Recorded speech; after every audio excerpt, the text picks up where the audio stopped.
कौन है इस्माइलीज़, आगा खानी या बोहरा? इनके बीच क्या मुख्तलिफ है और क्या सिमिलर? आज की एपिसोड इसी मुतालिक। अस्सलामु अलैकुम व रहमतुल्लाहि व बरकातुहू। मिली गैज़ेट दुनिया में बहुत बड़े लेवल पर पढ़ा जाने वाला एक मैगज़ीन है। 16 और 31 अक्टूबर 2012 में इसके एक एडिशन में यूनुस चित्तलवाला ने एक आर्टिकल लिखा विज़र्ड ऑफ गुजरात नाम का, जहां राइटर ने लिखा कि Bohras do not represent the mainstream Muslim community, यानी बोहरा कम्युनिटी में मेन स्ट्रीम मुसलमानों की नुमाइंदगी नहीं करती। यानी दूसरे लफ्ज़ों में अगर कहा जाए तो बोहरा ने अपने आप को इस्लाम से अलग कर लिया है। इंडिया की सुप्रीम कोर्ट में एडवोकेट और मारूफ कॉन्स्टिट्यूशनल लीडर मिस्टर A.G. नूरानी ने 1980 में जस्टिस नाथवानी की कमीशन की रिपोर्ट का जायज़ा लेने के बाद दाऊदी बोहरा जमात के गैर इस्लामी तरीक़ों पर एनालिसिस में इसे बेनकाब करते हुए कहा कि the practices which the commission report has exposed are totally opposed to Islam and it would be suicidal for Muslims to show any sympathy for the Dawoodi Bohra priesthood। यानी दाऊदी बोहरा के तरीके इस्लाम के बिल्कुल मुखालिफ हैं और दाऊदी बोहरा कम्युनिटी के प्रीस्ट यानी दाइयों के लिए हमदर्दी जाहिर करना मुसलमानों की खुदकुशी होगी।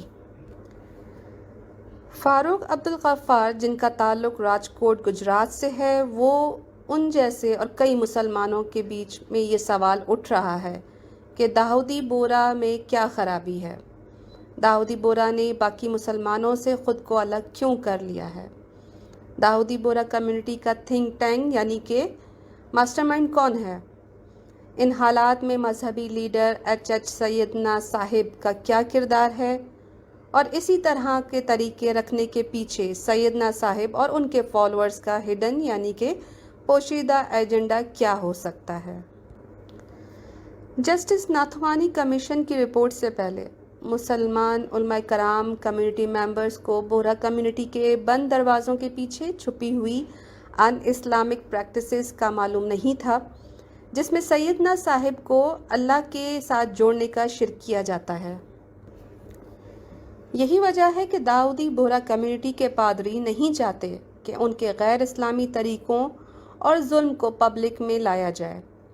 इसलिए जैसे ही तहकीकाती कमीशन की अपॉइंटमेंट का अनाउंसमेंट हुआ तो बोहरा कम्युनिटी के दाई और मिशनरी, जिनको मैं दाऊदी बोहरा कम्युनिटी के पुजारी भी कहती हूँ, इस कमीशन के ख़िलाफ़ पूरी दुनिया में शोर मचाने के लिए तैयार हो गए और इस पर पाबंदी का मुतालबा करने लगे।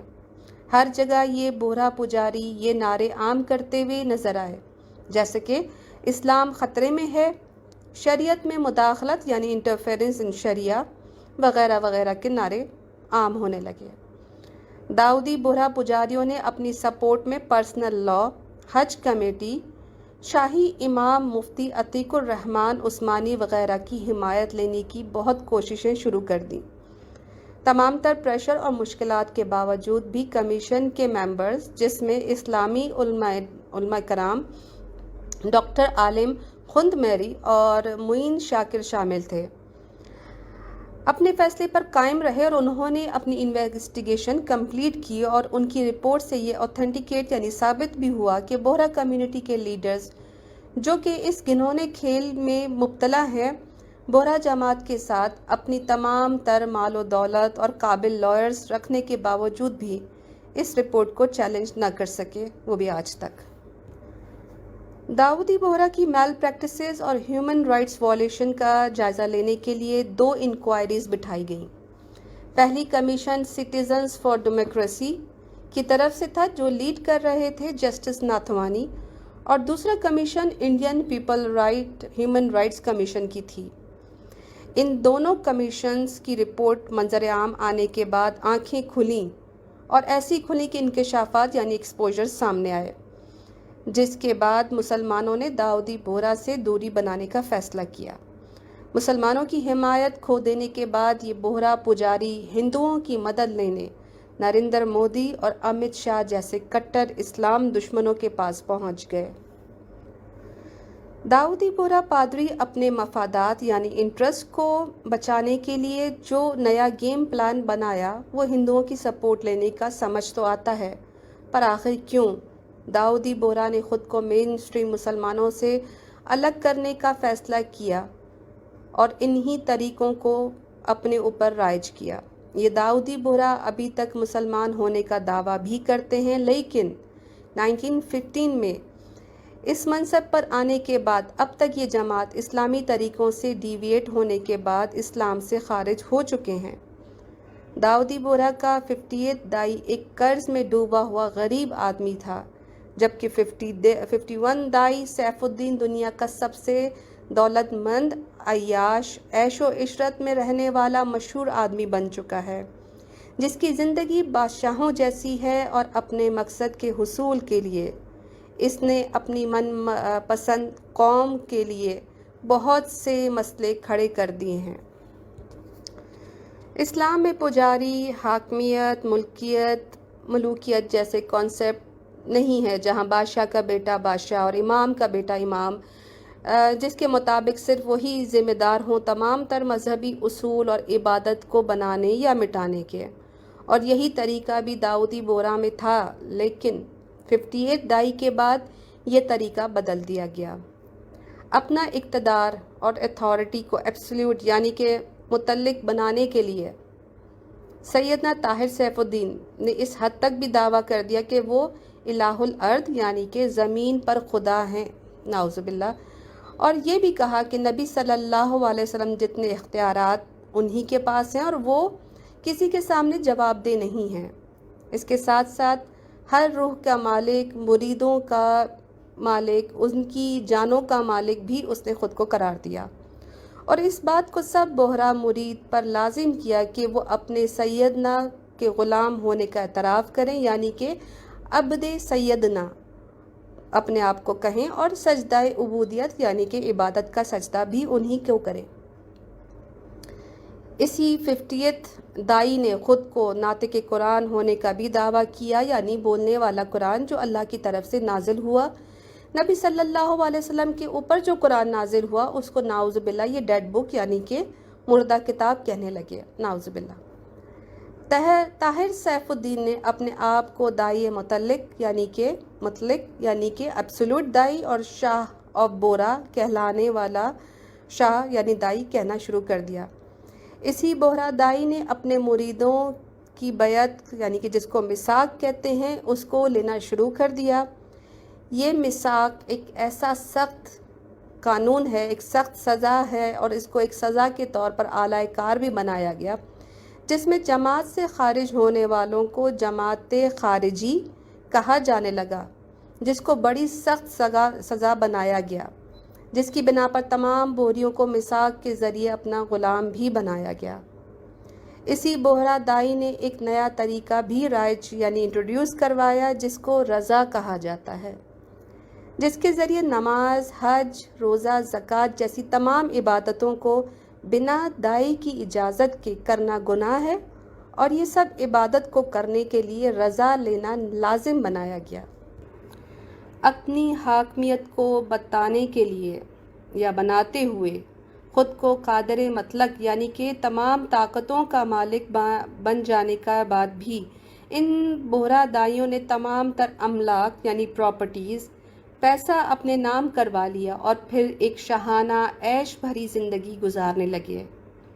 इसी दाई के बेटे ने, जो कि अब 52 दाई है, बोहरा जमात को अपने बाप से ही सीखते हुए ज़्यादा इस्लाम से दूरी इख्तियार करते हुए अपने मुरीदों के ख़ास किस्म के कपड़े तक राइज कर दिए ताकि उनको मज़ीद कंट्रोल किया जाए। ई जमात नाम का कार्ड तो और भी ज़्यादा ख़तरनाक तरीके से इम्प्लीमेंट हुआ, जिसके ज़रिए जो लोग जमात से खारिज हो जाते हैं उनके लिए बारात यानी कि उनसे हर किस्म की ताल्लुक़ और रिश्तेदारी को ख़त्म करवाया गया इसी ई कार्ड के ज़रिए। मौजूदा 52 इमाम जो इनका दाई है वो उसने ख़ुद को बोहरा मस्जिद का वाहिद मालिक और कम्युनिटी के चैरिटेबल प्रॉपर्टीज़ का वाहिद ट्रस्टी बनाकर इन्हीं प्रॉपर्टी को अपने अंदर लेते हुए बोहरा मस्जिदों को सालगिरह की तकरीबात, केक कटिंग, सेरेमनीज़, उसके अलावा कम्युनिटी डिनर्स, गेमिंग अरीना बनाकर इस्लाम से मज़ीद दूर कर दिया। इन्हीं बुरा मस्जिद में वादवानी यानी आरती ऑफ सैयदना साहिब, कदम बोसी यानी कि पैर चूमने की तकरीब, नजवा यानी प्राइवेट मीटिंग, सलाम फंक्शन, मास मैरिजेस यानी कि इज्तमाही शादियों की तकरीब, पॉलिटिशियंस के साथ मीटिंग, सिनेमा स्क्रीन लगाकर वहाँ पर गैदरिंग करना, वीडियो शूटिंग करवाना, फंड कलेक्शन के साथ साथ लॉटरी की अनाउंसमेंट तक भी इन बोहरा मस्जिदों में की जाती है। और अब तो ये हद है कि मुसल्ला यानी कि जाए नमाज की जगह भी पैसों से ख़रीदी और रिज़र्व की जाती है। यानी हर तरीके से नमाज, मस्जिद और इस्लाम की रूह पर वार किए जाते हैं इस बोहरा रिलीजन में। दाऊदी बोहरा और मेन स्ट्रीम मुसलमानों को आपस में अलग रखने के लिए ये दाऊदी बोहरा पुजारी जानबूझकर इनके बीच लड़ाई डलवाते हैं और फिर हिंदुओं से मदद मांगकर अपने ही मुसलमानों को मरवाते हैं। 1988 में दाई बुरहानुद्दीन ने मुसलमानों के खुलफाए राशिदीन और मोमिनों की मां बीबी आयशा रज़ी अल्लाह पर लानत की, जिसकी वजह से मुंबई में हंगामा बर्पा हो गया, जिसमें बेगुनाह 5 मुसलमान शहीद हुए और इन्हीं की कई मिल्कियत यानी कि कई रुपयों की मालिकियत की जायदाद को तबाह कर दिया गया। आजकल बोहरियों के दाई बोहरा कम्युनिटी के मेंबर्स मुसलमान दुश्मन हिंदुओं को जैसे कि नरेंद्र मोदी और अमित शाह जैसे गुंडों के साथ घूमते फिरते नजर आते हैं। पहले एक इस्लामी फ़िरका कहलाने वाला दाऊदी बोहरा फ़िरका अब एक कल्ट बनकर रह गया है और तमाम बोहरी अपने आप बोहरा दाइयों को जी जान से बचाने में उनके मालामाल उनको करने में लगे हुए हैं, जो कि एक कल्ट की साफ निशानी है, जहां मुरीदों को लगता है कि उनका लीडर ही असल में सच्चा और डिवाइन लीडर है और उसी नज़रिए की बिना पर ये अपने दाइयों की हर बात को आमीन कहते हुए नज़र आते हैं। किसी हद तक ये दाऊदी बोहरा मुरीद और उनके सपोर्टर्स ये जानते हैं कि बोहरा जमात किस हद तक हेरा फेरी की गई है, इनके साथ उनको एक्सप्लॉइट किया गया है, यहाँ तक कि उनके साथ बदसलूकी भी की गई है और सोशल प्रेशर, साइकोलॉजिकल मैनिपुलेशन यानी नफ्सियाती कंट्रोल भी इनको किया गया है। मौजूदा दाऊदी बोहरा दाई बड़ी चालाकी से अपनी जमात को ये सब हरबे यूज़ करते हुए उनको डिक्टेट करते हैं कि कैसे सोचना है, कैसे अमल करना है, क्या महसूस करना है, उन्हें नमाजें किसकी इजाज़त से पढ़नी है, हज किस तरह करना है, जॉब्स बदलनी है तो किसकी इजाज़त से बदलनी है, शादी करना, किस किस्म के कपड़े पहनना, कहाँ अपने बच्चों को पढ़ाना, कैसे पढ़ाना और कैसे दाइयों के एहतराम और उनके हुक्म पर नाचने वाला कैसे बनाया जाए। दाऊदी बोहरा की इन दीवारों के बाहर उनकी कोई भी ज़िंदगी नहीं और यही वजह है कि ये इस्लाम को समझने के काबिल ही नहीं रहते, क्योंकि इनको मुसलमानों के साथ घुलने मिलने ही नहीं दिया जाता और ना ही इस्लाम समझने के तमाम मौके इनसे छीन लिए जाते हैं। ये सब सुनने के बाद सबके जहन में ये सवाल आना चाहिए कि दाऊदी बोहरा दाई बुरहानुद्दीन और उसकी बोहरी जमात को मुसलमान मानना चाहिए या नहीं, या उनको इस्लाम का एक फ़िरका मानना जायज़ है। ये सब बातें हम सब के सामने आने के बाद उलमा कराम को भी संजीदगी से इसी बारे में सोचना चाहिए। ये एक शॉर्ट डॉक्यूमेंट्री थी जो मेरी अपनी रिसर्च के बाद इंटरनेट से मिले हुए मवाद के ज़रिए बनाया गया है। जैसे कि आप जानते हैं कि मेरा ताल्लुक़ ख़ुद आगा खानी मज़हब से था और उसके मुतालिक मैं जितनी इन्फॉर्मेशन रख सकती हूँ शायद एक आम आगा खानी यानी एक आम मुसलमान या फिर एक आगा खानी जो है वो नहीं जानता होगा, क्योंकि वो अभी भी उसी कल्ट में अंदर है। इसी तरह दाऊदी बोहरा के मज़हब के मुतालिक वो कौन बेहतर तरीके से बता सकता है कि इनके मज़हब में क्या होता है। हमारे साथ मौजूद हैं, अल्लाह की रहमत है, हमारे साथ मौजूद हैं वो भाई जिन्होंने दाऊदी बोहरा कल्ट को छोड़ते हुए, उनकी बदउनवानियाँ, उनके गलत तरीके, उनके शिर्क को देखते हुए अल्लाह सुब्हान ताला की तरफ से आई हुई हिदायत को एक्सेप्ट किया, अपने दिल के दरवाजे खोले और अल्लाह सुब्हान ताला की रहमत को अपने अंदर समोते हुए इस्लाम को एक्सेप्ट किया। हमारे साथ मौजूद है मुफद्दल बोहरा भाई, जो कि एक्स बोहरा हैं, और इनसे बेहतर बोहरी जमात को कोई एक्सप्लेन नहीं कर सकता। अस्सलाम वालेकुम वरहमतुल्लाहि वबरकातुहू मुफद्दल भाई। वालेकुम अफसलुस्सलाम अलीना सिस्टर। बहुत बहुत शुक्रिया आपने इतना, जब मैं ये मजहब के बारे में पढ़ रही थी, बोहरा के बारे में, तो यकीन जाने मैं कोई गलत बात नहीं करूंगी। मैं ये समझती हूँ कि बोहरियों का जो तरीका है, बोहरा दाइयों का जो तरीका है, वो ज्यादा खतरनाक है बनस्बत आगा खानी मजहब के, क्योंकि हमें लीव करने के बाद जो एक इनका रिकॉर्ड मैंने देखा बोहरी जमात का, कि लीव करने के बाद बहुत ज्यादा बैकलैश फेस करना पड़ता है, बहुत ज्यादा प्रोसिक्यूशन होता है, बाइकआउट होता है। मैं आपसे चंद कुछ बेसिक सवाल करूंगी जो हर मुसलमान के जहन में, एक आगा खानी के जहन में, एक आगा खानी के जहन में आ सकते हैं। सबसे तो पहले मैं आपसे ये सवाल करूंगी मुफद्दल भाई, कि आप कितने सच्चे पक्के मुरीद थे, कितने डेडिकेटेड थे आप अपने दाइयों के और बोहरा जमात के लिए, आप क्या जज्बात रखते थे, और आप कितना अरसा इस जमात के अंदर रहे? जी जी सिस्टर अलीना जी। मैं ये जैसे बोराज में, दाऊदी बोराज में, अलवी बोरा में, या और हम्म। कोई फिरके में, सुलेमानी बोरा में, जैसे 18 साल की उम्र में मिसाक देना होता है। तो 1992 में मैंने मिसाक दिया, सैयदना मोहम्मद बुरहानुद्दीन के हाथ पे मिसाक दिया।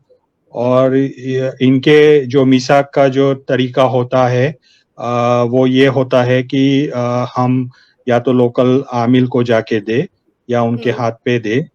तो ये जो मैंने है वो मिसाक से लेके तकरीबन 37 इयर्स तक मैंने इसी मिसाक पे कायम रहा, और सारे बोरा के जो अकायद है उसको मैं हम्म। फॉलो करता रहा।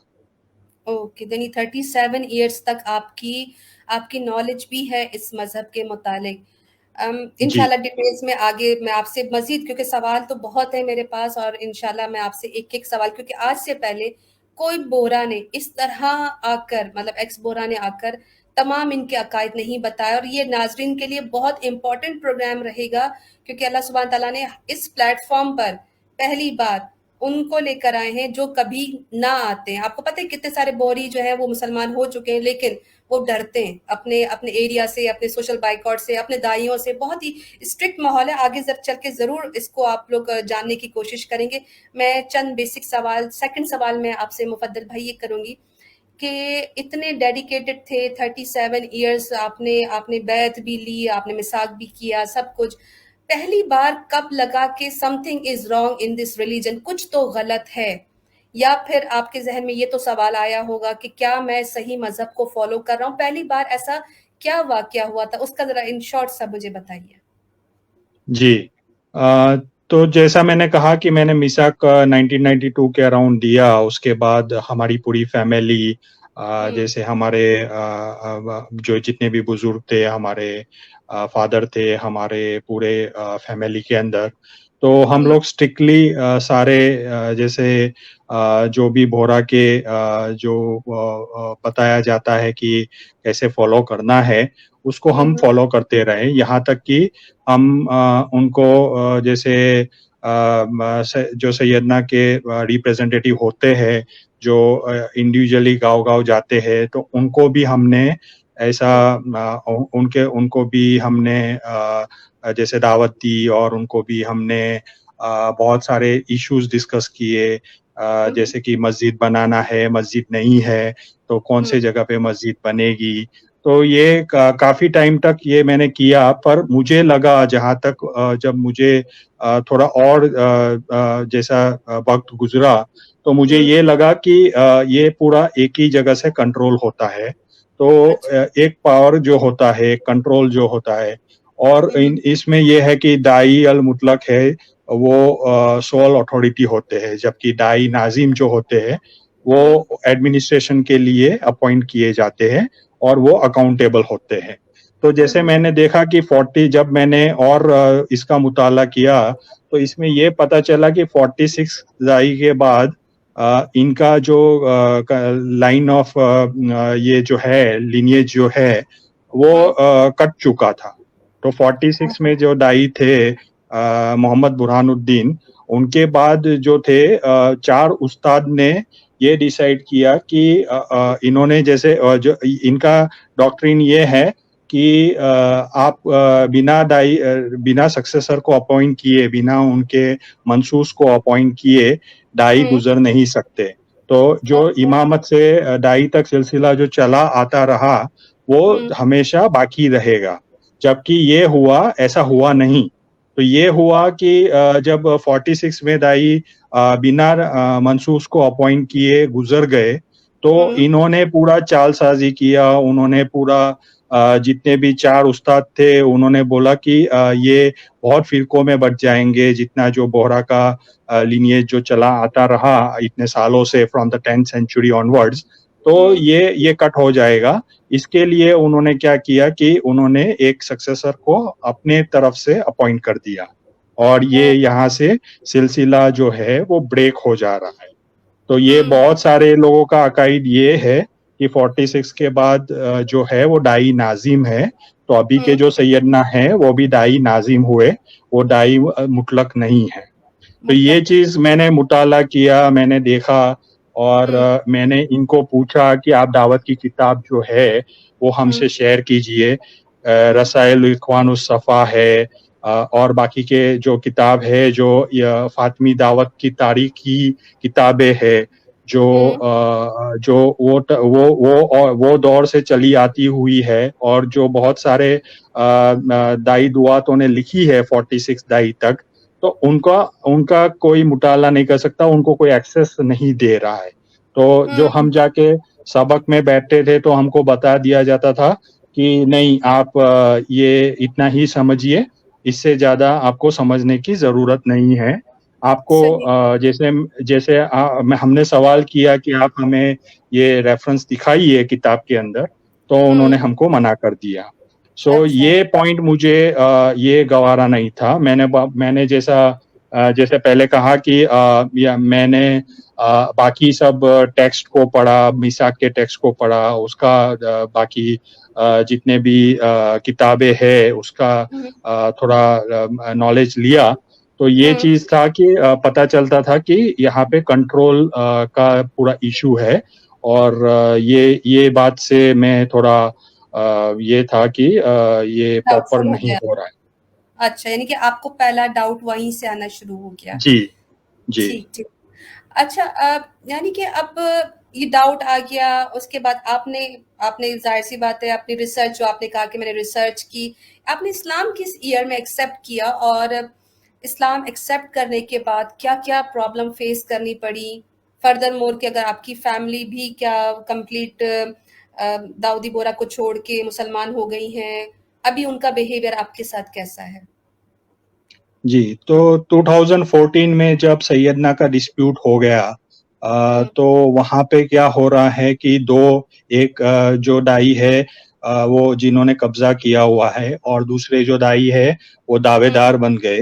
तो ये जो चीज़ है ये बिल्कुल ही अगेन जैसा मैंने जितना पढ़ा और जितना समझा था, उससे बिल्कुल हट के थी कि इन्होंने जब पहले बोला कि हम कोर्ट में नहीं जाते, जैसे कोई भी बोहरा के इश्यूज होते हैं, तो ये बोलते हैं कि आप कोर्ट में मत जाइए, ये सब चीज़ें हमारे इंटरनल डिपार्टमेंट्स हैं, उसी से आपके जितने भी मसाइल हैं वो सब सॉल्व होंगे।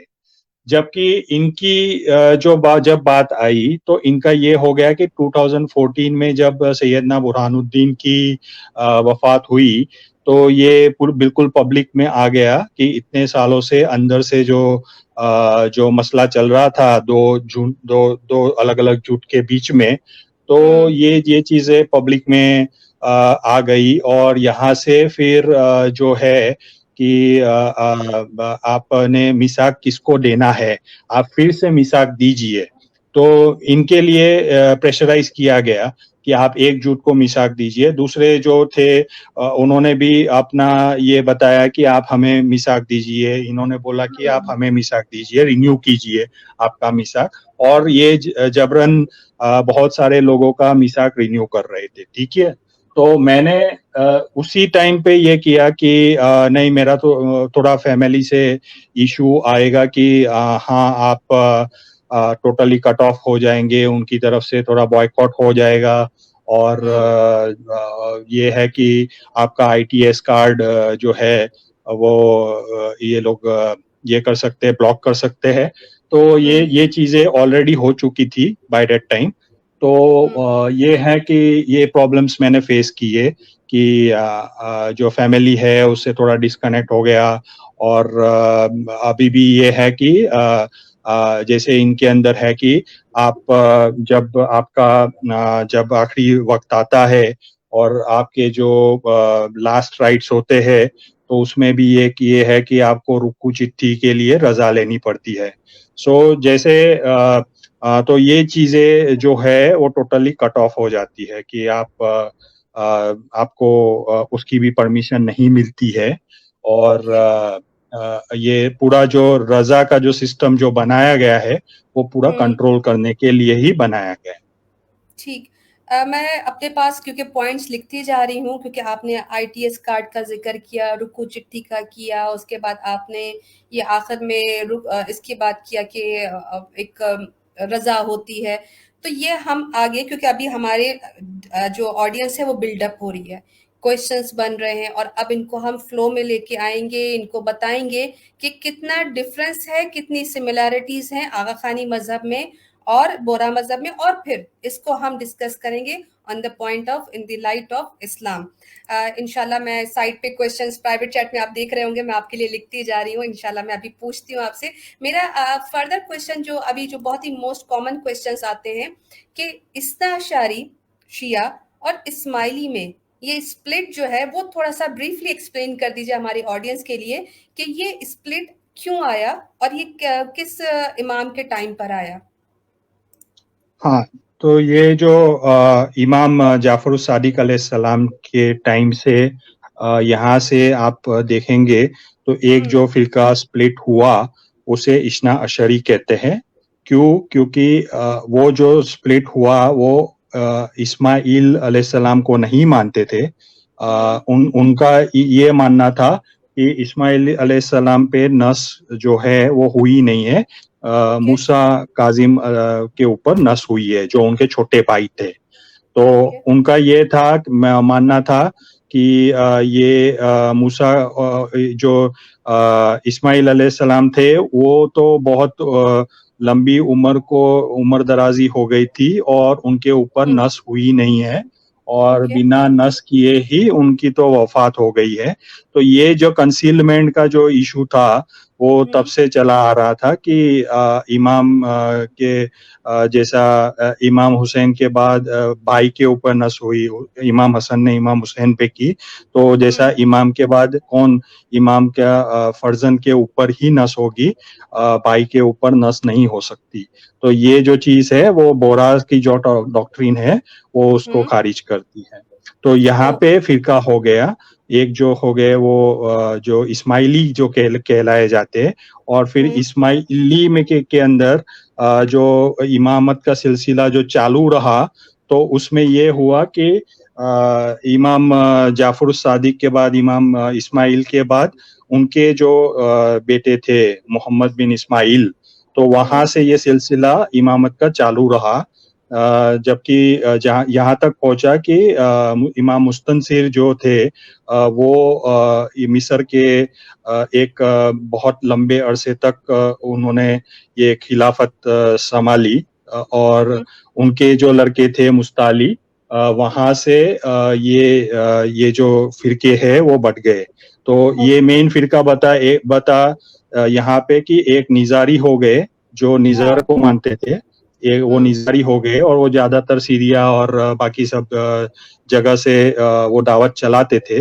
और निजारी और मुस्ताली जो फातिमी इमाम थे, ये जो मोइज इमाम थे, फिर उसके बाद मुस्तनसिर इमाम थे, मुस्तनसिर के बाद मुस्ताली इमाम थे, फिर वहां से वो जो सिलसिला चला वो जो है वो बोहरा तक पहुंचा। तो ये जो है बोहरा तक कैसे पहुंचा है कि मुस्ताली जो फिरका हुआ, वहां से इमाम जो आमिर थे, तो वहां से जो ये यमन पे गया, जो दावत का जो ये जो था, दावत का जो सीट था, वो दावत का सीट मिस्र से चेंज होके क्योंकि 50 साल तक ये मुस्तनसिर इमाम की अंदर जो ये है वो चला, और उसके बाद ये हुआ कि इमाम आमिर थे, तो वो यमन के अंदर फिर जब उनको तय्यब इमाम जो 21वें इमाम हुए, तो इमाम तय्यब जो थे वो करीबन 2 साल के थे, और उनके ऊपर उनकी जो इमामत की जो सिलसिला चालू रखने की जो एक उनकी ये थी कि ये इमामत चलती रहेगी, तो उनके एब्सेंस में उन्होंने एक सिस्टम बनाया कि जिससे दाई दुआत का सिलसिला शुरू होता है। ओके, ओके, यानी कि तो उनको पहला स्प्लिट तब हुआ जब इमाम जाफर सादिक के 2 बेटे थे, मूसा काज़िम और उनके बेटे इस्माइल बिन जाफर सादिक। एक तो पहला स्प्लिट यहाँ हुआ, दोनों भाई थे और एक बड़ा था, एक छोटा था, तो यहाँ पर इस्माइली और शिया इस्ना अशरी 2 का स्प्लिट हुआ। उसके बाद आपने बताया कि नज़ारी इस्माइली हैं, जब इस्माइलियों की शाख चलती रही, तो वहां पर जब मुस्तनसर बिल्ला के 2 बेटे थे, एक मुस्ताली थे और दूसरे जो थे वो निजार थे, फिर इनके बीच जो है वो आपस में इमामत का जो स्प्लिट हुआ, वहां से फिर दाऊदी बोरा और नजारी इस्माइली बने। ये मैंने जी आपकी बात को जो है वो इन शॉर्ट किया, बहुत शुक्रिया। मैं जरा तेजी से प्रोग्राम की तरफ बढ़ते हैं क्योंकि अब हम लोग आएंगे अकायद की तरफ, लोग मुझे मैसेजेस कर रहे हैं। अगला मैं एक क्विक क्वेश्चन के ये जो डिवीजन यानी कि हम देखते हैं कि दाऊदी बोरा में भी बहुत सारे ग्रुप्स हैं, इन शॉर्ट इनके नाम जो है वो आपने मुझे सेंड किए, लेकिन जरा इन शॉर्ट बता दीजिए कि ये भी दाऊदी बोरास के ग्रुप हैं, जाफरी बोरा, सुलेमानी, ये भी अभी भी जी, मौजूद है? ये कुछ फिरके अभी भी मौजूद है, कुछ फिरके जो है वो बहुत ही, जैसे आप देखेंगे ये 10th सेंचुरी की बात है, जहाँ से बोरा का सिलसिला शुरू हुआ यमन में। तो ओके, पहले जो दुआत थे वो दाई जोएब से शुरू होता है यमन में। तो ओके, जो फातमी इमाम थे उनका सिलसिला खत्म हो गया, और बाद में उनके एब्सेंस में जो दाई का जो लीनिएज चालू हुआ वो यहाँ से शुरू होता है। तो वहाँ पे पहले एक अलग से एक सेक्ट बन गया जो जाफरी बोरा के नाम से जाने जाते थे, और उसके बाद जब 26 में जो ये यमन से तो दाई दुआत का सिलसिला शुरू हुआ है। फर्स्ट पहले जो दाई थे यमन के वो जोएब से लेके, और हिंदुस्तान में भी दाई थे, तो मतलब हिंदुस्तान से इन्होंने यमन में जो प्रॉपर बड़े जो दाई हो चुके, जैसे इब्राहिम थे, ये हातिम थे, तो वो टाइम में उनको पढ़ने के लिए बुलाया कि आप आइए, और क्योंकि वहाँ पे दावत की सीट यमन में हो चुकी थी, और यमन में इन्होंने बहुत सिक्योर किया पूरा जो दावत का लिटरेचर है, दावत के जो किताब है, जो जितने भी इमामत के टाइम से चले आ रहे मतलब इमामों ने जो फातमी इमामों ने लिखे हुए हैं वो इन्होंने हाँ, रिस्टोर किए, और वहां से ये बोरा का सिलसिला चला। तो आप जैसे देखेंगे 29 में जब दाई हुए, तो इमाम जोएब से तो शुरू हुआ, फिर वो इंडिया से भी जो दाई थे, जो मंसूस थे, उनको पढ़ने के लिए यमन बुलाया गया। तो वहां से फिर हिंदुस्तान की ओर भी ये दाई का सिलसिला मतलब चलता रहा। तो ये है कि 26 में दाई के वक्त सुलेमानी फिरका अलग हो गया। फिर 28वें दाई के वक्त अली बिन इब्राहिम जो थे, उन्होंने बोला कि मैं जो दाऊद बिन कुतुब है उनका दाऊदी बोरा क्यों कहा जाता है, क्योंकि वो दाऊद कुतुब शाह से दाऊदी बनते हैं। और जो सही, सुलेमान हो गए, दाई सुलेमान, इनके सुलेमान ने उनको ये किया, उनको रिजेक्ट किया, इसलिए वो सुलेमानी फिरका अलग हो गया। उसके बाद ओके, ऐसे ही 28 दाई के वक्त अली बिन इब्राहिम जो थे, उन्होंने उनके नाम से ही अलिया बोहरा जो कहा जाता है, तो वो ओके, स्प्लिट हो गए। फिर हेप्तिया हो गए 39 दाई के वक्त। फिर एक फिरका जो गोश्त नहीं खाता उसको नागोशी बोरा भी कहते हैं, और ये बहुत कम तादाद में है, जैसे बड़ौदा जैसे गुजरात के अंदर है। फिर अतबा मलक जो है उसमें 2 फिरके और हो गए, और ये ये जैसा मैंने बताया मोहम्मद बुरहानुद्दीन के टाइम पे 46 में जो डाई थे, तो वहां से डाई मुतलक का जो सिलसिला था वो कट ऑफ हो जा रहा है और यहाँ पे डाई नाजिम का सिलसिला शुरू होता है। तो जो अतबाई मलक जो है वो 46 में डाई से अलग हो गए और उसमें भी फिर दो में बढ़ गए, एक है बदरी और एक है वकीली। तो इनका भी एक कंट्रोवर्सी चला और इससे ये दोनों फिरके अलग हो गए। अब आप आज की रीसेंट तारीख में आएंगे तो लास्ट जो फिरका बटा वो है 2014 में जो कुटबी बोरा नाम से जाना जाता है। ठीक। अच्छा, एक क्वेश्चन मैं आपसे अभी अभी पूछूंगी क्योंकि मैंने अभी नोट किया, क्योंकि मैं फेसबुक पे थी। प्रोग्रेसिव दाऊदी बोराज ये बहुत ज्यादा एक्टिव हैं, ये क्या दाऊदी बोरा से अलग हैं? जरा इसका भी जरा ब्रीफली एक्सप्लेन करें, फिर हम आते हैं असल जो हमारा टॉपिक है, दाऊदी बोरा कितने सिमिलर हैं और कितने सिमिलर नहीं है और उनका इस्लाम से ताल्लुक है या नहीं। प्रोग्रेसिव दाऊदी का जरा बताइए क्विकली मुफद्दल भाई। जी, तो अलीना सिस्टर यहाँ पे ऐसा है कि जब 1977 में जो भी डाई, एक तो जो था कि डाई मुतलक तो रहे नहीं, डाई नाजिम थे और उनको पूरा अकाउंटेबिलिटी का जो ये था, रिस्पॉन्सिबिलिटी था, वो जरूरी हो गया था। जबकि वो जो चीज थी वो आ नहीं रहा था। जैसे दावत के जो चलाने के लिए जो भी जहाँ से भी फंड्स कलेक्ट होता था, मदरसे बनते थे, हॉस्पिटल्स बनते थे, स्कूल बनाए जाते थे, तो ये जो है वो पैसा जहाँ से डोनेशंस आते थे और जहाँ पे यूज होता था उसका एक अकाउंटेबिलिटी रहता था। बट ये हुआ कि ये 46 दाई के बाद ये अकाउंटेबिलिटी देना भी बंद हो गया। जैसे 50 दाई के टाइम पे ये हुआ कि उन्होंने साफ साफ इनकार कर दिया और 51 दाई के टाइम पे बहुत सारे केसेस हो गए। चांदा भाई गल्ला केस हो गया जो पैसे को लेके था, जो गुल्लक के पैसे थे उसको लेकर के केस हो गए।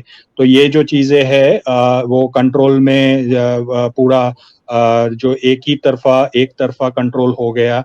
जो भी दावत की प्रॉपर्टीज थी, जो ट्रस्ट बने हुए थे, उसके सोल ट्रस्टी जो है वो एक सैयदना खाली एक सोल ट्रस्टी हो गए।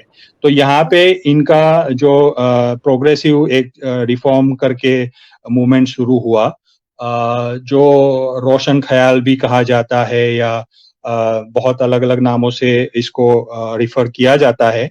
तो ये इसकी शुरुआत हुई उदयपुर से, जब सैयदना की जुल्म ज्यादती बहुत ज्यादा बढ़ गई और बहुत सारे ऐसे इंसिडेंट्स हुए जो आम बोहरा को नागवारा गुजरे, जिसमें सैयदना सिर्फ देखते रह गए कि लोगों को मारा गया, पीटा गया, बहुत सारे ऐसे नागवारा इंसिडेंट्स हो गए। तो यहाँ पे दाऊदी बोरा सेंट्रल बोर्ड करके एक अलग से एक पूरा चार्टर बनाया गया और ये चार्टर के तहत एक अलग जमात हो गई जिसको प्रोग्रेसिव बोराज या रिफॉर्मिस्ट बोरा कहा जाता है। और आपने सही कहा कि ये एक्टिव है और ये पूरे वर्ल्ड वाइड, आप कनाडा में है, यूके में जमात है और बहुत सारे जो रिफॉर्मिस्ट है ये खुद इसमें खिदमत करते हैं, जो लोकल लंदन के है या जहाँ कहीं पे भी है वर्ल्ड वाइड। ठीक ठीक, बहुत शुक्रिया। ये जितना भी अभी आपने एक कहते सिनेरियो देखा, आपने एक इन्फॉर्मेशन सुनी, मुफद्दल भाई से सुनी, मुझसे, मेरे जो डॉक्यूमेंट्री मैंने बनाई। कोई भी क्वेश्चन है जरूर लीव कीजिए, end of the session, end of the जितनी भी प्रेजेंटेशन है, आपके क्वेश्चंस भी हम उसको एड्रेस करेंगे। और मुफद्दल भाई लाइव प्रोग्राम में दाऊदी बोरा से रिलेटेड कोई भी क्वेश्चन होगा तो जरूर उसको एड्रेस करेंगे, उसका जवाब जरूर देंगे। आगा खानी मजहब के लिए तो मैं बैठी हूँ, बाकी भी हमारे भाई इंशाल्लाह हमें ज्वाइन करेंगे। लीव हम लोग जो लिंक है वो भी ओपन कर देंगे आफ्टर 20-30 मिनट्स के बाद। आ जाते हैं कोर बिलीफ्स पर।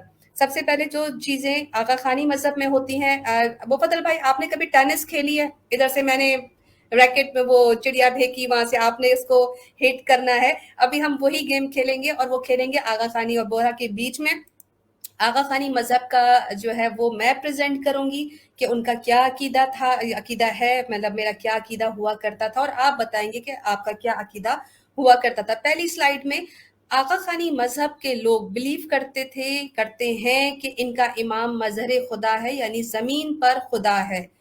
आपके मजहब में क्या ऐसी चीज आपने आपका भी अकीदा हुआ करता था मुफद्दल भाई? जी, बिल्कुल हुआ करता था।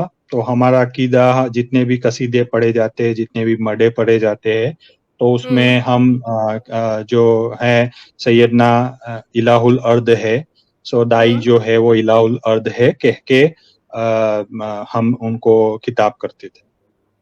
अच्छा, यानी इलाहुल अर्द यानी कि जमीन पर खुदा, मतलब जमीन पर अरबी खुदा। में। ओहो हो। जी। अच्छा ठीक है, यहाँ पे जो ऑडियंस है वो जरा अब जल्दी जल्दी पेन पेपर नोट करें, अगर आप लोग इंटरेस्टेड हैं दाऊदी बोरा और आगा खानी मजहब के अकायद के बारे में। ये बहुत अच्छा टाइम है कि इस पर आप लोग बहुत जल्दी क्रैश कोर्स कर सकते हैं और किसी भी आगा खानी से या बोरा से बात कर सकते हैं। सेकंड स्लाइड की तरफ चलते हैं।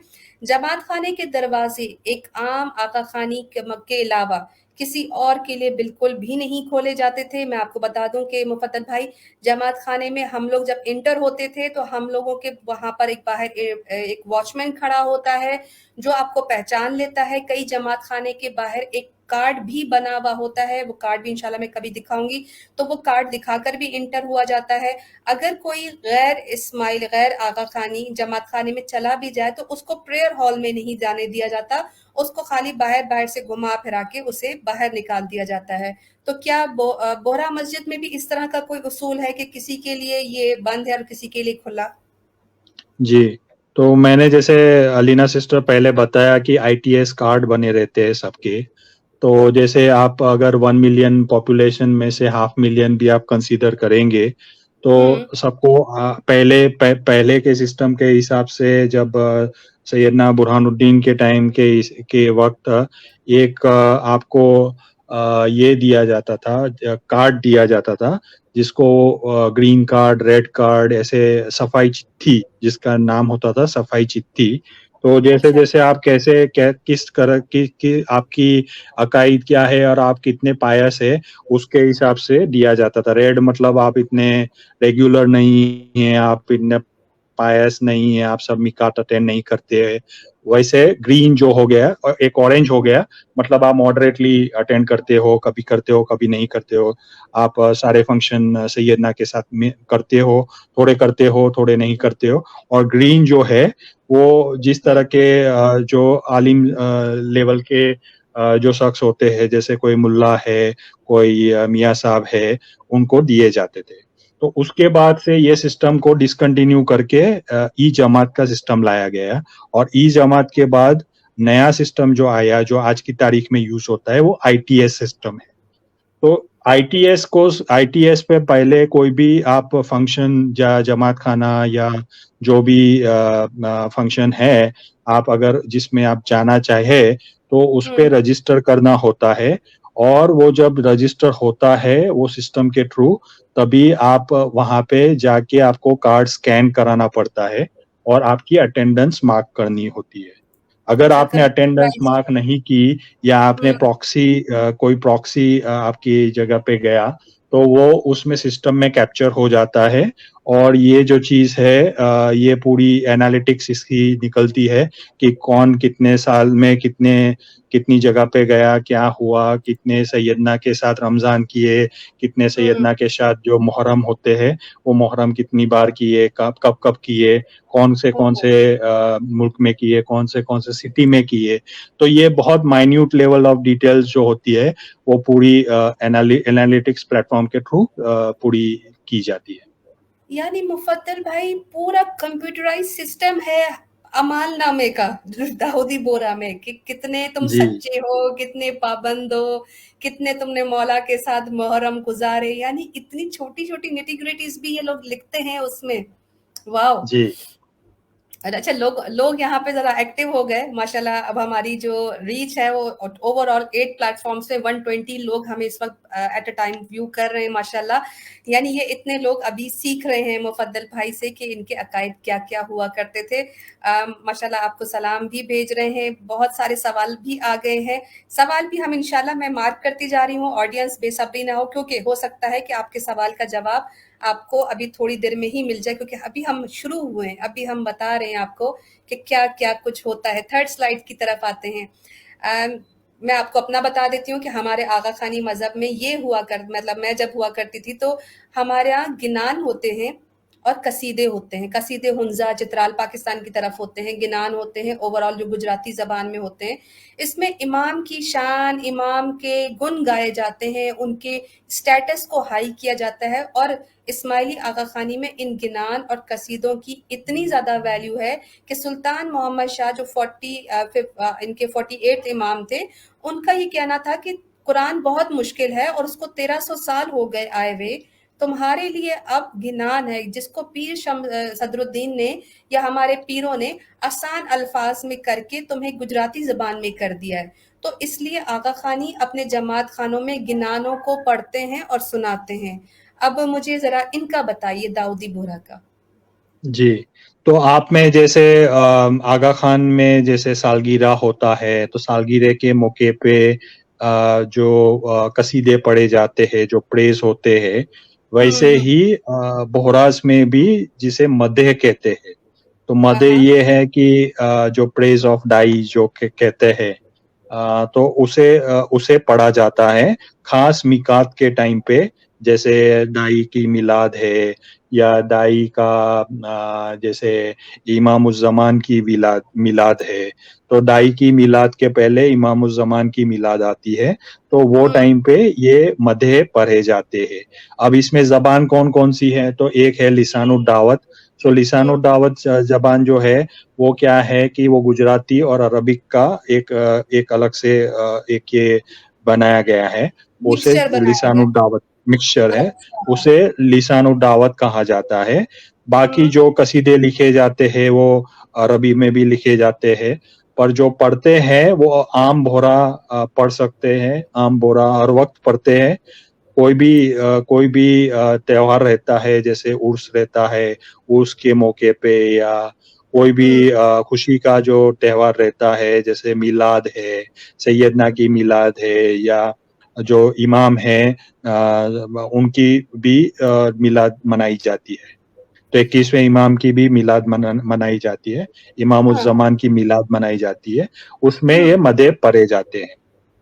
अच्छा, आपने बड़ी मतलब उस वक़्त तो आपको सही लगता होगा, गुजराती और अरबिक मिला के एक नई लैंग्वेज बनाई गई है, उसका नाम आपने क्या बताया? लिसानुद्दावत। कोई एग्ज़ाम्पल देंगे, मतलब किस तरह की ज़बान है? आपको वो आती है, आप पढ़ सकेंगे? जी, पढ़ सकता हूँ मैं। ये इस तरह की ज़बान है कि जो वाज़ होती है वाज़, तो हाँ, हाँ। वाज़ में ये यूज़ की जाती है। तो क्योंकि वाज़ पूरी अरबिक में नहीं पढ़ सकते या ओके। अरबिक में एक शहादत जैसे इमाम हुसैन की शहादत जो पढ़ी जाती है, हाँ, वो हाँ। कोई-कोई जैसे यमन में गए तो कोई-कोई जो दाई होते हैं, वो हाँ, पूरा अरबी में अरबी ज़बान में पढ़ते थे। पर अच्छा, हमारी जो ज़बान है वो अरबी नहीं है, जो हिंदुस्तान के बोहरा की हाँ, ज़बान है, वो लिसानुद्दावत है, मतलब ओके। गुजराती और अरबी मिक्स जैसा होता है। अच्छा, एक वीडियो मिली है मुफ़द्दल भाई, मेरे ख़्याल से ये उसी की मिसाल होगी और थोड़ा-सा वो गुजराती में जी, बोल रहे हैं। आप हाँ मैं ज़रा जी, प्ले आप प्ले करती हूँ, करेंगे प्लीज़ तो मुझे हाँ, मैं एक्सप्लेन कर बता सकता दीजिएगा। अच्छा, जो हमारे ऑडियंस गुजराती नहीं है, डोंट वरी, जस्ट आप इन साहब की एक्टिंग देखें रोने की, क्योंकि मैं बहुत ज़ोर से हँसी थी इनकी वो रोने की एक्टिंग देख के। रोने की एक्टिंग को एन्जॉय करते हैं, ट्रांसलेशन हमारे मुफ़द्दल भाई कर देंगे, ज़रा एन्जॉय कीजिए। મેં માફક જીતનું બી હોય ને આમ પહાડ જેવું લાગતું હોય દેખો મુમિનીન કઈ સહેલ નથી આખી સહેલ નથી કઈ પહાડ જેવું છે મગર સહેલ કેવા રે બુરહાનુદ્દીન મોલા છે ને એની મોહબ્બત છે એ ખુશ થાય છે બુરહાનુદ્દીન મોલા ખુશ થાય એને બસ યાદ કરો ને બુરહાનુદ્દીન મોલાને તસવીર કરો આંખ બંધ કરીને બુરહાનુદ્દીન મોલા આપ મને મદદ કરો આવી જશે મદદ આવશે જ મદદ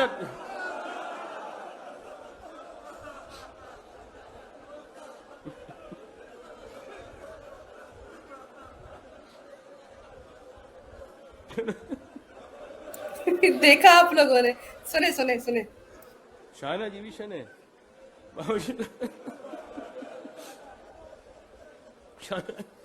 શાહનાજી વિશે બુરહાનુદ્દીન બોલાશે ને મોહમ્મદ બુરહાનુદ્દીન છે, આકા બુરહાનુદ્દીન છે, 52માં ડાઈ છે, મંસૂરુલ યમન છે, એક એક મુમિનના બાવા છે.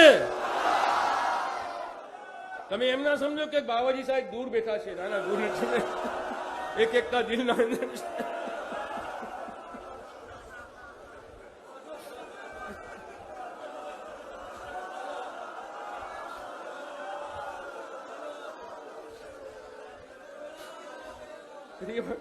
કોઈ ફિકર થતી હોય, સુકૂન ના થતી હોય, બુરહાનુદ્દીન મૌલાને યાદ કરજો, એની તસબીહ કરજો, આવશે. બાવાજી સાહેબ બુરહાનુદ્દીન મૌલા હજારો લાખો ફિરિશ્તા એના પાસે છે, લાખો ફિરિશ્તાઓ છે,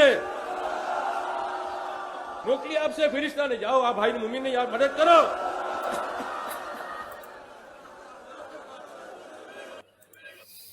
मुफद्दल भाई, बुरहानुद्दीन के पास फरिश्ते हैं, गुजराती जबान में उन्होंने ये कहा। जी, उन्होंने कहा कि आप बुरहानुद्दीन साहब को याद कीजिए तो बुरहानुद्दीन साहब के फरिश्ते आपकी मदद को आ जाएंगे. ओहो, उनके पास हजारों फरिश्ते हैं, हजारों लाखों फरिश्ते हैं. और एक दफा भी इस पूरे वाइज में मुझे तो अल्लाह का लफ्ज नहीं सुनाई दिया, ना खुदा का, मुझे तो पूरे इस वाइज में सब बुरहानुद्दीन मौला यही सुनाई दिया कि परेशानी हो तो मुफद्दल को बुला, मतलब बुरहानुद्दीन को पुकारो, आंखें बंद करो उनको पुकारो, परेशानी में हो तो पुकारो. ये तो शिर्क है मुफद्दल भाई. बिल्कुल, यही एक मेरा कारण रहा कि जैसे हम उनको उनकी ये करनी होती है, कदमबोसी करनी होती है, तो कदमबोसी अगर जैसे मैंने बताया कि सिस्टम के अंदर कैप्चर सारा होता है, तो आपने कदमबोसी की है कि नहीं की है, ये भी वहां पे जांचा जाता है कि आपने कहीं ऐसे तो नहीं है कि आपने कभी भी इतने सालों में सैयदना की कदमबोसी की ही नहीं है. तो जब आप कदमबोसी का ये है कि आप तस्लीमात करते हैं, आप सजदा भी करते हैं, तो ये जो चीजें है ये पूरी शिर्क है. कदमबोसी यानी कि उनके पैरों को चूमना होता है, ये आप जी, बता रहे हैं? उनके पैरों को चूमना. ओहो, यानी कि मतलब मैं तो ये समझ रही थी कि शायद मुरीद इतने पागल होते हैं कि खुद ही झुक झुक के जा रहे हैं, कभी इन्होंने खुद तो नहीं बोला होगा, लेकिन ये तो खुद से कह रहे हैं कि मेरे कदम आके चूमो, सजदा करो फॉर एग्जाम्पल, है ना? हाँ. ओहो. तो ये है कि कदमबोसी पूरी सिस्टम में जैसे मैंने बताया कि ITS के साथ लिंक की जाती है कि आपने कितनी बार कदमबोसी की है, कदमबोसी के पास लिए कि नहीं. अगर सैयदना आपके गांव में है तो आपके लिए फर्ज बनता है कि आप कदमबोसी की पास ले. उसकी अलग से एक बैठक होती है, कदमबोसी की जो बैठक कहा जाता है.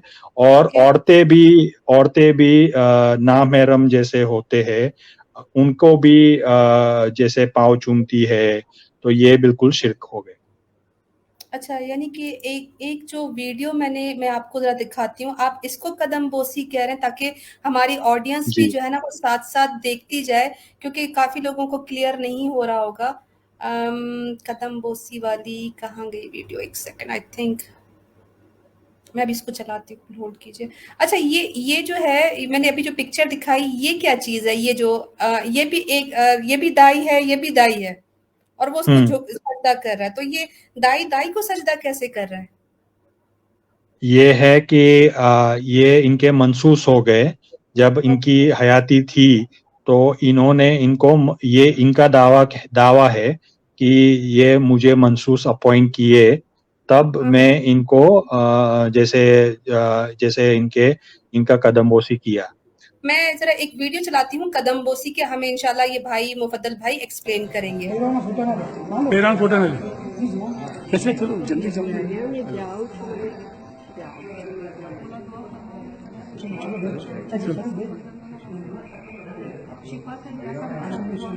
तुम्हारी बात करना चाहिए. बंद करो उसने. मुफद्दल भाई, ये कदम बोसी है? पैर चूमना, उसको हाथ लगा रहे हैं, फिर कह रही हैं कि मुझे शफा दे दे, ये सब कदम बोसी है? जी, बिल्कुल।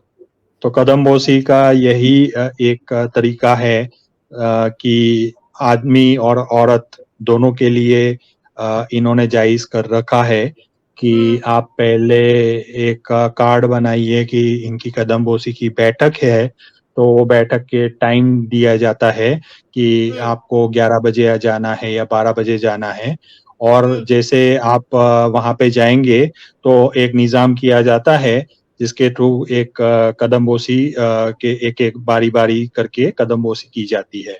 तो यहाँ आपने देखा जैसे कि औरत भी कदम पे सजदा कर रही है, फिर कदम को चूम रही है और उनसे दुआ की तलब कर रही है।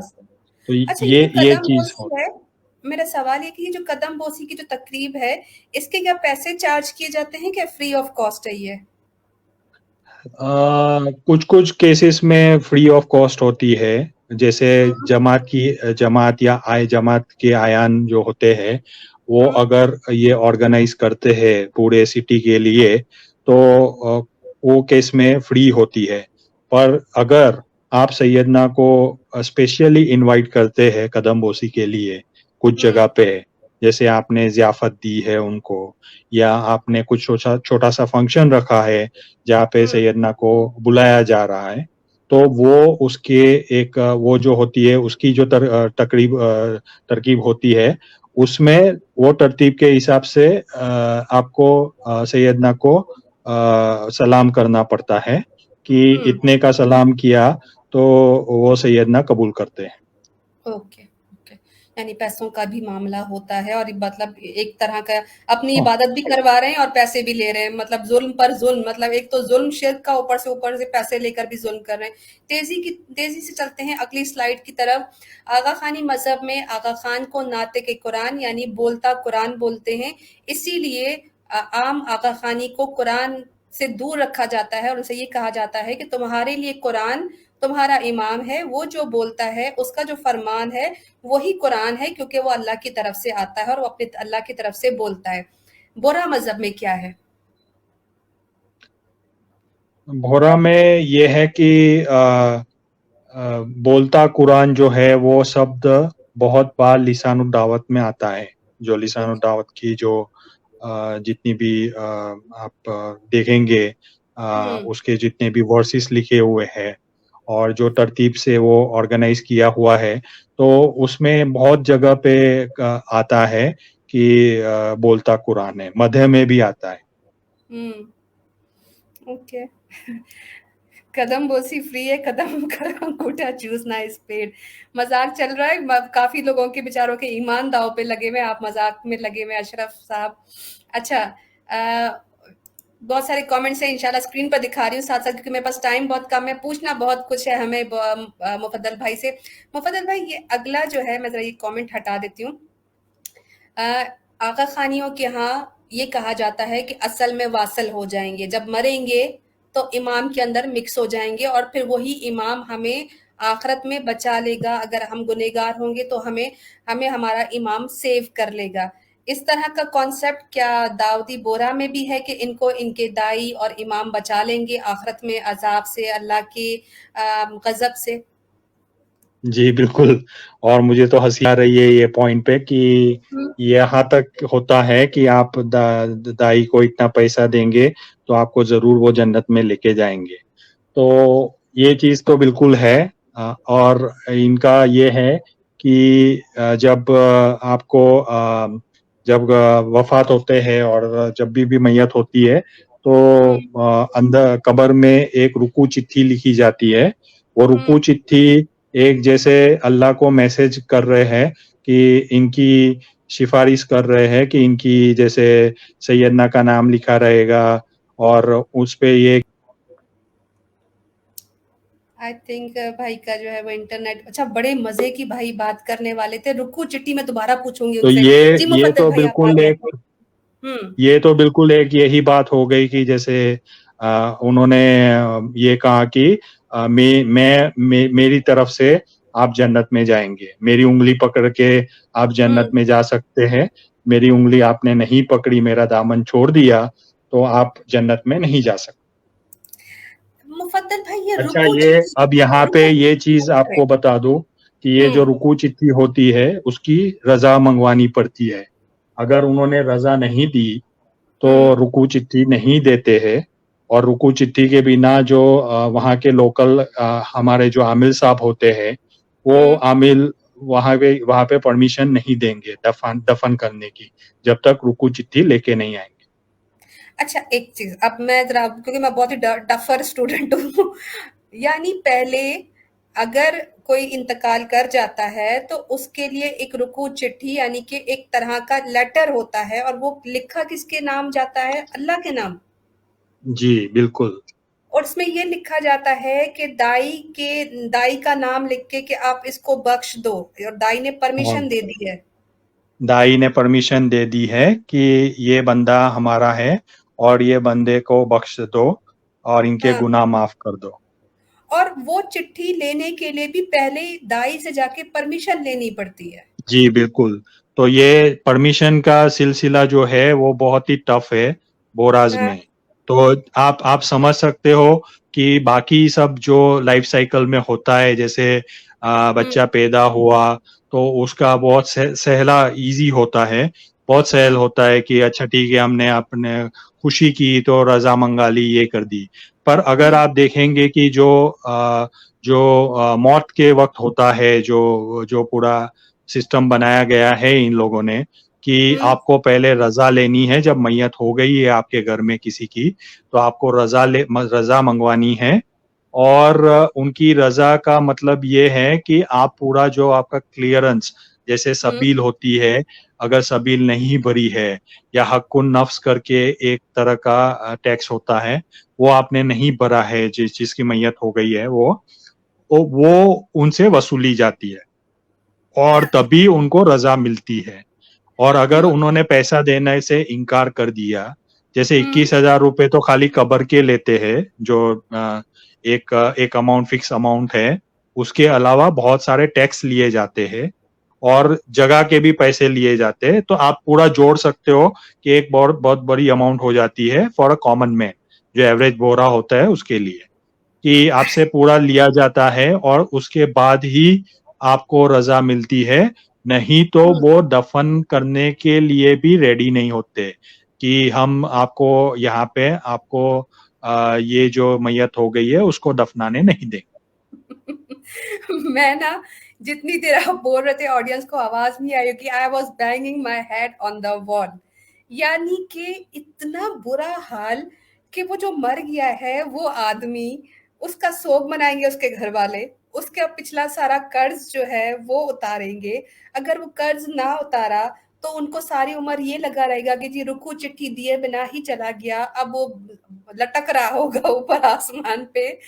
तो इतना इतना जुल्म में, मतलब अब हमारे तो हंसी की बात है, लेकिन जिन लोगों पर गुजरती होगी उनको तो नींदें नहीं आती होंगी कि हमारा जो बेचारा प्यारा चला गया वो तो बिना रुकू चिट्ठी के चला गया, और अब तो उसकी सही पिटाई हो रही होगी और मौला ने उसका हाथ छोड़ दिया।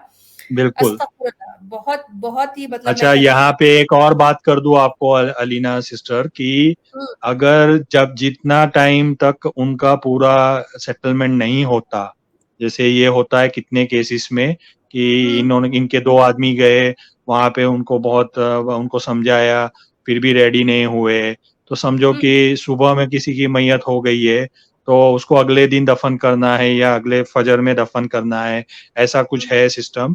तो ये चीज होती है कि जब तक उनका पूरा वो लोग सुन नहीं लेते और सेटल नहीं कर देते, तब तक जो मैयत है वो भी ऐसे ही पड़ी रहती है। तब तक ये लोग कोई बताते नहीं है कि इनको दफनाएंगे कि नहीं दफनाएंगे। तो ऐसे भी बहुत सारे तो ये बात सीरियसली बहुत टफ है समझने के लिए बहुत। कि ये चीज किसी को भी ऐसा नागवारा गुजरेगी कि आप पूरा जो है कि जो लोग मैयत के वक्त ऑलरेडी सब्र नहीं कर पाते और बहुत ही ज्यादा उनको लॉस ऑफ पर्सन होता है, तो ऐसे मौके पर भी इनका ये होता है कि सारा सब कुछ वो लोग सिस्टम में कैलकुलेट करते हैं और जो होता है वो बहुत ही शर्मनाक चीज है। यानी कि अगर फॉर एग्जाम्पल किसी की मैयत तो हो गई है, अब उसके घर वाले सुबह से लेके शाम तक मना रहे हैं कि प्लीज उसको रुकू चिट्ठी दे दो, हम बाद में इसका पैसा उतार देंगे, राजी हो गए, तो यानी कि उसकी उस जान जो मरने वाला है उसकी नस्ल फिर वो पैसे उतार रही होती है अपने अपने रिश्तेदारों की बिहाफ पे। जी। मैं मतलब कहती हूँ ये तो बहुत ही शैतानी चाल है, यानी कि मैयत पर भी पैसे का खेल खेला जा रहा है। इसीलिए ये होता है कि पहले ही हक्कुन नफ्स करके जो अमाउंट होती है बाकी सब चीजों के साथ सिला फित्र है या बाकी सब जितने भी टैक्स है उसके साथ पहले ही ली जाती है कि आपको हक्कुन नफ्स भी देना है। ठीक, नेक्स्ट स्लाइड की तरफ जाते हैं। ये जो आप अभी जिक्र कर रहे हैं हक्कुन नफ्स, ये सब आपसे अभी इसी टाइम पे पूछ लूंगी। हमारे यहाँ आगा खानी मजहब में होता था दसवन, दसवन यानी कि हर महीने 12.5% हर जमात का बंदा अपनी कुल कमाई में से देता है, बचत में से नहीं देता, और देता भी हर महीने है। इसको ये ज़कात नहीं दसवन कहते हैं, और ये डायरेक्ट पैसा जो है वो किसी गरीब के पास नहीं जाता, ये जमा होता है आगा खान के अपने अकाउंट में, मुखियों के पास जमा होता है, जमात खानों में जमा होता है, और फिर वो बैंकों के थ्रू आगा खान तक पहुंचता है। यहाँ पर क्या सिस्टम है उनके यहाँ? तो यहाँ पे बहुत सारे ऐसे सिला फित्रा जो होता है, तो एक फित्रा करके जो टैक्स होता है, सबील होता है, ये एस्टैब्लिशमेंट टैक्स बोलते हैं। सबील मतलब एस्टैब्लिशमेंट टैक्स, तो ये एस्टैब्लिशमेंट लिया जाता है। आप ज़कात तो जैसे जानते ही हो कि 2.5 टाइम्स ये इस्लाम के अंदर जैसे कॉमन चीज है। उसके अलावा भी जो बहुत सारे हैं, जैसे अभी मैंने बताया हक्कुन नफ्स जो है वो डेथ टैक्स जैसा हो गया कि आपकी जब आपका जब मैयत हो जाता है, आदमी जब गुजर जाता है तो उसके लिए ये वाजिब किया जाता है। और दूसरा चीज हो गया कि इसके अलावा एक बड़ी चीज जो है वो होती है वाजिबात, जो रमजान में हर साल लिया जाता है। और जैसा ये होता है कि ये सारा चीजें आमिल के थ्रू ही कलेक्ट होता है। और कुछ बड़े शहरों में क्या होता है कि उनके स्पेशली अपॉइंटेड रिप्रेजेंटेटिव्स जो साहेब दावत होते हैं उनको गांव-गांव भेजा जाता है और उनको ये एक तरह का टारगेट दिया जाता है कि आपको इतनी वाजिबात कलेक्ट करनी है ये एरिया से। वैसा ये और वो जो साहेब दावत होते हैं वो आमिल के साथ कांटेक्ट करते हैं और हर आमिल को फिर वो उसके ऊपर भी रिस्पॉन्सिबिलिटी बन जाती है कि कितना वाजिबात कहाँ से कलेक्ट करके लेके जाना है। तो फाइनली ये सब जो होता है वो डिपॉजिट इनके अकाउंट में होता है। यानी कि वो सेल्स पर्सन बिठाए हुए, तुम्हारा टारगेट इतना है, टारगेट लेकर आओ, इतने पैसे जमा करने तुमने। अगर वो टारगेट पूरा नहीं हुआ तो वो चेंज हो जाता है। हमारे अभी कुछ लास्ट टाइम हमारे एक भाई आए थे शाहनवाज, उन्होंने सारा ये एक्सप्लेन किया था कि कैसे मुखी कामड़िया को जो है वो टारगेट दिया जाता है जमात खाने की कलेक्शन का। सिमिलर है ऑलमोस्ट बिल्कुल। क्योंकि अगर इनको टारगेट नहीं दिया गया तो ये अपनी जैसे लिबरल वे में करेंगे और वो ये चाहते नहीं है कि ऐसा वो अपने हिसाब से करे। बाकी तो हर कोई ये बचाएंगे कि अच्छा ठीक है, कोई रोजगार वाला आदमी है वो तो इतनी बड़ी बड़ी वाजिबात नहीं दे सकता, जो बिजनेस में है वो बड़ी वाजिबात दे भी सकता है, पर उसका अगर बिजनेस सक्सेसफुल कोई साल में नहीं गया तो फिर वाजिबात वो नहीं दे सकता है। अब अलीना जी, मुझे ये कहते हुए बहुत बड़ा दुख हो रहा है कि कुछ लोग वाजिबात देने के चक्कर में हर साल रमजान में जो व्यापारी लोग होते हैं, Bohra means the traders, so origin ही यहाँ से ट्रेडर से हुआ है, राइट। तो ये लोग क्या करते हैं कि लोन लेते हैं, कहीं से कर्ज करते हैं और कर्ज करके भी वो जो लास्ट वाजिबात बड़ी थी उतनी वाजिबात मिनिमम दे ही देते हैं कैसे भी करके। मतलब कहीं से वो लोग कर्ज करते हैं, बैंक से लोन लेते हैं या इनकी जो कर्जे हसना स्कीम है उसमें से लोन लेते हैं, पर ये लोन लेके भी वाजिबात भरते हैं। मतलब आपको अगर पिछले साल में वाजिबात 1 करोड़ दी गई है तो आपने वाजिबात अग्री की थी क्योंकि आपको प्रॉफिट हुआ था वो साल में और आप खुश थे, ये भी खुश हो गए। पर अगर अगले साल में आफ्टर 2021-22 में अगर आपका बिजनेस सक्सेसफुल नहीं है, आपको इतनी प्रॉफिट भी नहीं हुई है, फिर भी आपको वही जो आपका लेवल है स्टेटस को मेंटेन करना है, तो ये कुछ लोग क्या करते हैं, जो शेख होते हैं, मशाइख होते हैं, मुल्ला होते हैं, जिनको बड़े बड़े टाइटल दिए गए होते हैं, एनकेडी, एमकेडी, वो लोन लेके भी वाजिबात अदा करते हैं। तो सूद के ये पैसों कर्ज से, लेते हैं तो यानी कि जी, इनडायरेक्टली ये दाई सूद भी खाते हैं। सूद ओहो। खाते हैं, बिल्कुल खाते हैं। अभी जितनी इनकी प्रॉपर्टी होती है वहां से रेंट आता है, जो भी हम्म प्रॉपर्टी इन्होंने लीज की हुई होती है तो रेंट आता है। मुंबई में जैसे मलाबार जैसे मलाबार हिल जैसे एरिया में जो है, तो इतनी सारी इनकी प्रॉपर्टीज है, तो वहां से करोड़ों का रेंट आता है, तो वो क्या सूद नहीं है? जहाँ पे भी रेंट कॉन्सेप्ट आ गया वो भी तो सूद ही है। अच्छा, मतलब क्विकली चलते हैं, हदीसों पर यकीन करते हैं, क्योंकि आका खानी मजहब में तो कोई हदीस नहीं मानते, वो कहते हैं सारी बात की लिखी हुई है ये और वो। शिया हदीस भी जो है सोर्सेज को भी नहीं मानते। आप क्या कहते हैं, दाऊदी बोरा में हदीसें मानी जाती हैं? तो शिया जो हदीत है, शिया के सोर्सेज की जो हदीत है, उसमें हम्म से कुछ हदीत को माने जाती है, हम्म और बाकी की जो हदीत है, जैसे सुन्नी के जो हदीत से है, तो वो सुन्नी की हदीस तो बिल्कुल ही नहीं मानते हैं बोरास हम्म में। तो खाली एक्सेप्ट फॉर फ्यू शिया हदीत, बाकी सारी जो सही मुस्लिम की हदीस है वो हम्म ये लोग इग्नोर करते हैं। ओके। अच्छा, नेक्स्ट है अब और उसमें इस्माइलिया ये खानी। कहना ये होता है कि वो हम्म कहीं से भी ऑथेंटिक हदीस नहीं है, तो जब हम्म तक उसकी ऑथेंटिसिटी नहीं है तब उसका कोई ये नहीं है, उसका कोई मोल नहीं है। यानी अपनी मनमानी चलाते हैं। ठीक ठीक। जी अच्छा, ये वाला जो टॉपिक है कि इस्माइली आका खानी जो हैं, वो 3 वक़्त की दुआ पढ़ते हैं, नमाज़ नहीं पढ़ते, वो भी जमात खाने के अंदर। इनका कोई मस्जिद का कॉन्सेप्ट नहीं होता, वज़ू का कोई कॉन्सेप्ट नहीं होता। मतलब आप क्विकली क्विकली चलेंगे, टाइम बड़ा कम है। दाऊदी बोरा में नमाज़ पढ़ी जाती है या नहीं पढ़ी जाती? और अगर पढ़ी जाती है तो क्या वो सिमिलर एक्शंस हैं जैसे मुसलमानों के होते हैं? क्या क इस बारे में ज़रा क्विकली बताइएगा। हाँ, तो नमाज तो जैसे मुसलमान में है वैसे ही पढ़ी जाती है, और ओके। नमाज का जो तरीका है वो नमाज ही कहलाया जाता है, उसका कोई अल्टरनेट नहीं है। जैसे आगा खानी में दुआ होता है, तो हुँ। वो उसको दुआ के साथ कंपेयर नहीं कर सकते, क्योंकि दुआ एक अलग चीज हो जाती है पोराज में। तो दुआ ओके। जैसे अली ज़ैनुल आबिदीन अलैहिस्सलाम की जो दुआ होती है वो हुँ, फजर की नमाज के बाद पढ़ी जाती है, पर इसका मतलब ये नहीं कि नमाज नहीं पढ़ी जाती, नमाज तो वही रहती है। हुँ, और उसके अलावा ये जो दुआएं होती है, जो अहले बैत के अलैहिस्सलाम के टाइम से जिन्होंने जैसे पढ़ी थी वैसे ही हुँ, पढ़ी जाती है, और वो जो स्पेशल होती है दुआ। और दूसरी चीज ये है कि सलात तो मतलब नमाज तो वही होती है हुँ, जो बाकी मुसलमान पढ़ते हैं, बट उसके अलावा कुछ स्पेशल नमाजें भी होती है। जैसे रमजान महीने में वशेक की नमाज जो होती है वो 20 अच्छा, रकात, वशेक जो होती है 24 रकात, 20 रकात, वो अलग अलग स्पेशल नमाजें भी होती है। अच्छा, अच्छा, इसमें आपको ये बात बता दूं मैं कि हुँ, दाई की इसके लिए उम्र दराजी के लिए भी 2 रकात नमाज पढ़ी जाती है। हैं? यानी दाई की दाई की उम्र उम्र बढ़ाने दराजी, के लिए एक्स्ट्रा नमाज़ें पढ़ी जाती हैं। जी, 2 रकात और सब। नमाज दाई की उम्र दराजी के लिए हर हाँ, हर फर्ज नमाज के बाद 2 रकात पढ़ी जाती है।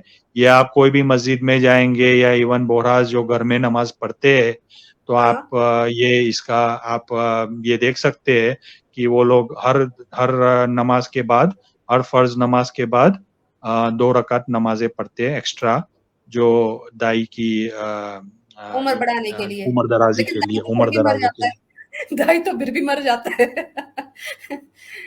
तो ओके। मरना तो सबको है ही, वो तो हुँ, कुरान में जैसे आयत में लिखा हुआ है, तो कुल्लो नफ्सुल जायतुल मौत, तो मौत हुँ। तो सबको आनी है।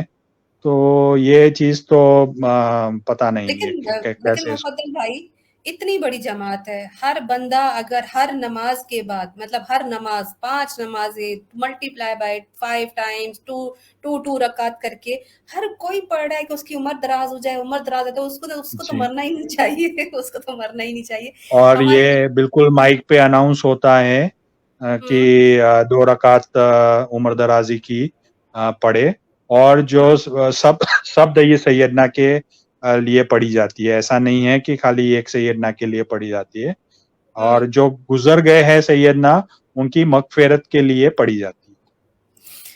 ठीक, मतलब बहुत ही मतलब एक इतनी हद तक बिद्दत मतलब बहुत हद तक अच्छा चलिए रमज़ान के महीने में इस्माइली आगा खानी जो है वो बिल्कुल भी रमज़ान में रोज़े नहीं रखते। इनका बातनी रोज़े का कॉन्सेप्ट होता है, बुरा मत देखो, बुरा मत जानो, बुरा मत सोचो, यही इनका रोज़ा होता है, अपना दीन छुपाना रोज़ा होता है, इमाम की बैत को ये रोज़ा कहते हैं। क्या कॉन्सेप्ट है रोज़े का, रमज़ान के रोज़े का इन बोहरा जमात, बोहरा रिलीजन? तो रोजा ये है कि 30 रोजा कंपलसरी है बोराज में, हुँ, और चांद चांद को देख के रोजा नहीं किया जाता। अच्छा। ये नहीं है कि हाँ, तो कभी हुँ, 19 या 29 30 का जो प्रॉब्लम है वो सवाल खड़ा ही नहीं होता। हुँ। 30 रोजे बोरा को करने ही है। अजीब कॉन्सेप्ट है क्योंकि मैं भी पढ़ी थी कोई हकीकी हकीकी चांद का कोई कॉन्सेप्ट है। ये हकीकी चांद कहाँ से आ गया? हमने तो बात नहीं सुना था सब कुछ, ये हकीकी चांद जो है ये क्या चक्कर है? डेज के रोजे होते हैं और कोई चांद को देख के रमजान इनका जो है होता, वो ये समझते हैं कि इनका एक हकीकी चांद है, हकीकी मून का कॉन्सेप्ट है जिसमें पूरा महीना 30 रोजे होते हैं, 30 दिन का रमजान होता है, इनका अपना एक मिस्री कैलेंडर होता है जिसको ये फॉलो करते हैं। मुफद्दल भाई यू आर जी। देयर? हाँ आप या I am there. Okay okay. अच्छा नेक्स्ट स्लाइड पे चलते हैं क्योंकि अब टाइम कम है, सवाल भी आ रहे हैं। बिलीव दैट कुरान इस टाइम बट आगा खानियों में है कि कुरान जो है वो उस जमाने के लिए था, उस कौम के लिए था, अरब के लिए था, लैंग्वेज भी उस कौम के लिए थी। हमारे लिए कुरान नहीं, हमारा इमाम है जो हमें मॉडर्न गाइडेंस देता है। हमारा इमाम ही कुरान है, ये आगा खानियों का कॉन्सेप्ट है। क्या इस तरह का कॉन्सेप्ट सिमिलर है इधर दाऊदी बोरा में भी? जी बिल्कुल सिमिलर है हम्म कि जो डाई है वही डाई है जो डाई को फॉलो करो, तो आप हम्म कुरान को फॉलो कर रहे हो। नऊजुबिल्लाह, ये इनकी अच्छा। ये है। हाँ। ओहो! ये तो जुड़वा भाई निकले आपस में दोनों। एक ज़रा हाँ। इस्लामिक लुक वाला है, एक थोड़ा मॉडर्न लुक वाला है। अच्छा नेक्स्ट पे हम्म। चलते हैं। आगा खानी मज़हब में हज का कॉन्सेप्ट ये है कि अपने आका खान को, अपने इमाम को अपने सामने देख लो फिज़िकली, तो ये समझते हैं कि ये हज हो गया हमारा। बोरियों का हज क्या है? अच्छा, तो बोरियो में ये है कि सबसे पहले तो जो रजा की जो सिस्टम है वो हुँ, बहुत जरूरी है। ओके। तो कोई भी चीज रजा के बिना नहीं होती है। जैसे मैंने पहले भी बताया कि जब से बच्चा पैदा होता है वहां हुँ, से लेके जब तक उसका वो फौत होता है, और वहां तक जो पूरी जो जो सिस्टम बनाई गई है उसमें रजा का बहुत बड़ा इम्पोर्टेंस है। तो जैसे हुँ, ही अभी हज के अरकान हो गए, तो हज हुँ, भी उसी के मुतालिक होता है कि रजा पहले लेनी पड़ती है। हुँ, और रजा लेने के बाद एक ये भी होता है कि हर साल हज के मौके पे वहां पे एक इनका अपॉइंटी होता है जिसको अमीरुल हज बोला जाता है। अच्छा। तो उनके उनको फॉलो करके हज के जो अकायद है, हज के जो अरकान है, वो फॉलो करने होते हैं। तो हज के मौके पे जैसे अराफात का ये हो गया, सफा मरवा हो गया, ये सारे जितने भी है वो आपने हुँ, देखा होगा हज के मौके पे कि बोहरास का एक ग्रुप अलग होता है, हाँ, बिल्कुल। और ये अमीरुल हुँ। हज के अंडर होता है। ओके, यानी कि मुफद्दल भाई अगर अल्लाह की भी इबादत करनी है तो पहले मुझसे पूछोगे, परमिशन लोगे, हम्म। फिर तुम अल्लाह की इबादत करोगे वरना तुम्हारा कबूल नहीं होगा। यानी इतनी अथॉरिटी हर चीज पर, ये तो जमीन पे वाकई खुदा बना बैठा है और बने बैठे हैं, जी। बल्कि मैं तो प्लूरल में बोलूंगी। बहुत कुछ ज़बान पे आ रहा है लेकिन बोलेंगे नहीं, क्योंकि हमें पता है कि हमारे काफ़ी सारे लोग जो हैं वो दोनों तरफ की पार्टीज़ के सुन रहे हैं, दोनों तरफ के सेक्ट्स के सुन रहे हैं। नेक्स्ट स्लाइड पे चलते हैं। जितनी भी रिलीजियस बुक्स होती हैं आगा खानी मज़हब की, वो खुलेआम नहीं मिलती हैं। ये इनके अपने जमात खानों की अपनी लाइब्रेरी होती है, वहाँ मिलेगी, या इनके मिशनरियों के पास होती है। आम गैर इस्माइली बंदा किताबों तक रसाई नहीं हासिल कर सकता, उसको नहीं मिलती हैं। और ये लोग खुद ही पढ़ाते हैं अपनी आरईसी, इनकी रात नाइट क्लासेस होती हैं जहाँ पे बच्चों को भी तालीम देते हैं, बड़ों को भी देते हैं। तो इनके रिलीजियस नाइट स्कूल्स होते हैं। क्या सिस्टम है बुक्स का, पब्लिशिंग का, रिलीजियस स्क्रिप्चर्स पढ़ाने का, क्या तरीकाकार है बोरा जमात के अंदर? ये जो चीज है वो बोराज में बिल्कुल ही सेम है कुछ हद तक, कि जो मेन बुक्स है दावत के बहुत ही ज्यादा बड़े किताब है, जो एक मोयद शिराजी करके ईरान के जो एक स्कॉलर थे, वो दौर में फातमी जब फातमी इमाम थे, वो दौर के जो भी स्कॉलर्स थे, तो वो टाइम के किताब लिखे गए हैं। काजी नोमान है, मोयद शिराजी है। तो ऐसे जो बड़े बड़े स्कॉलर्स थे, फिलोसोफर्स थे वो टाइम के, वहां से जो दावत के किताब लिखे गए। फिर दाई दुआत ने सब अपने अपने किताबें लिखे। तो ये चीज जो है वो कैप्चर हुई, पर इसका एक्सेस एवरेज बोहरा को नहीं दिया जाता।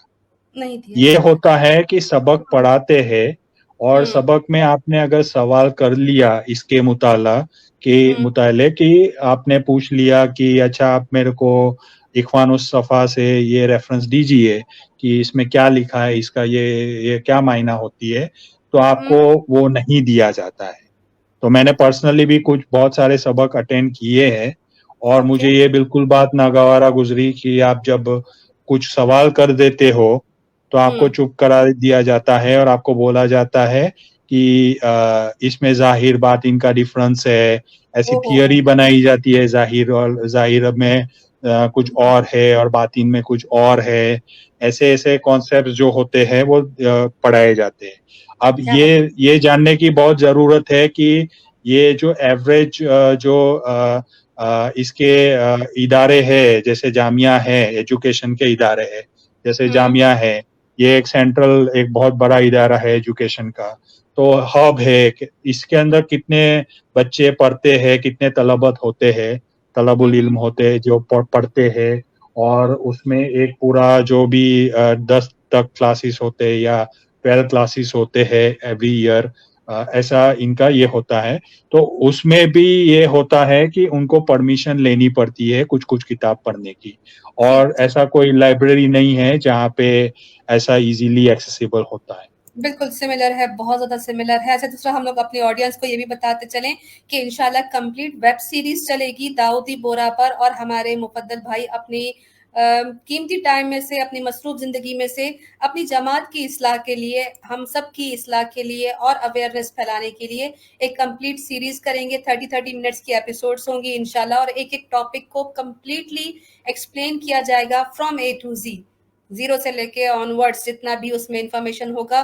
तो अभी जो आप देख रहे हैं ये जस्ट हाईलाइट है। मुफद्दल भाई बहुत कोशिश कर रहे हैं कि उसको समराइज करें, क्योंकि ये हाईलाइट है, और इंशाल्लाह एक एक टॉपिक पे कंप्लीट प्रोग्राम होगा। और अब आज से हम लोग आगा खानी के साथ साथ बाकी भी जितने भी कल्ट्स हैं, जितने अलग डिविएंट फिरके हैं, उन पर भी हमारे प्रोग्राम्स आते रहेंगे, क्योंकि अच्छे फीडबैक आए।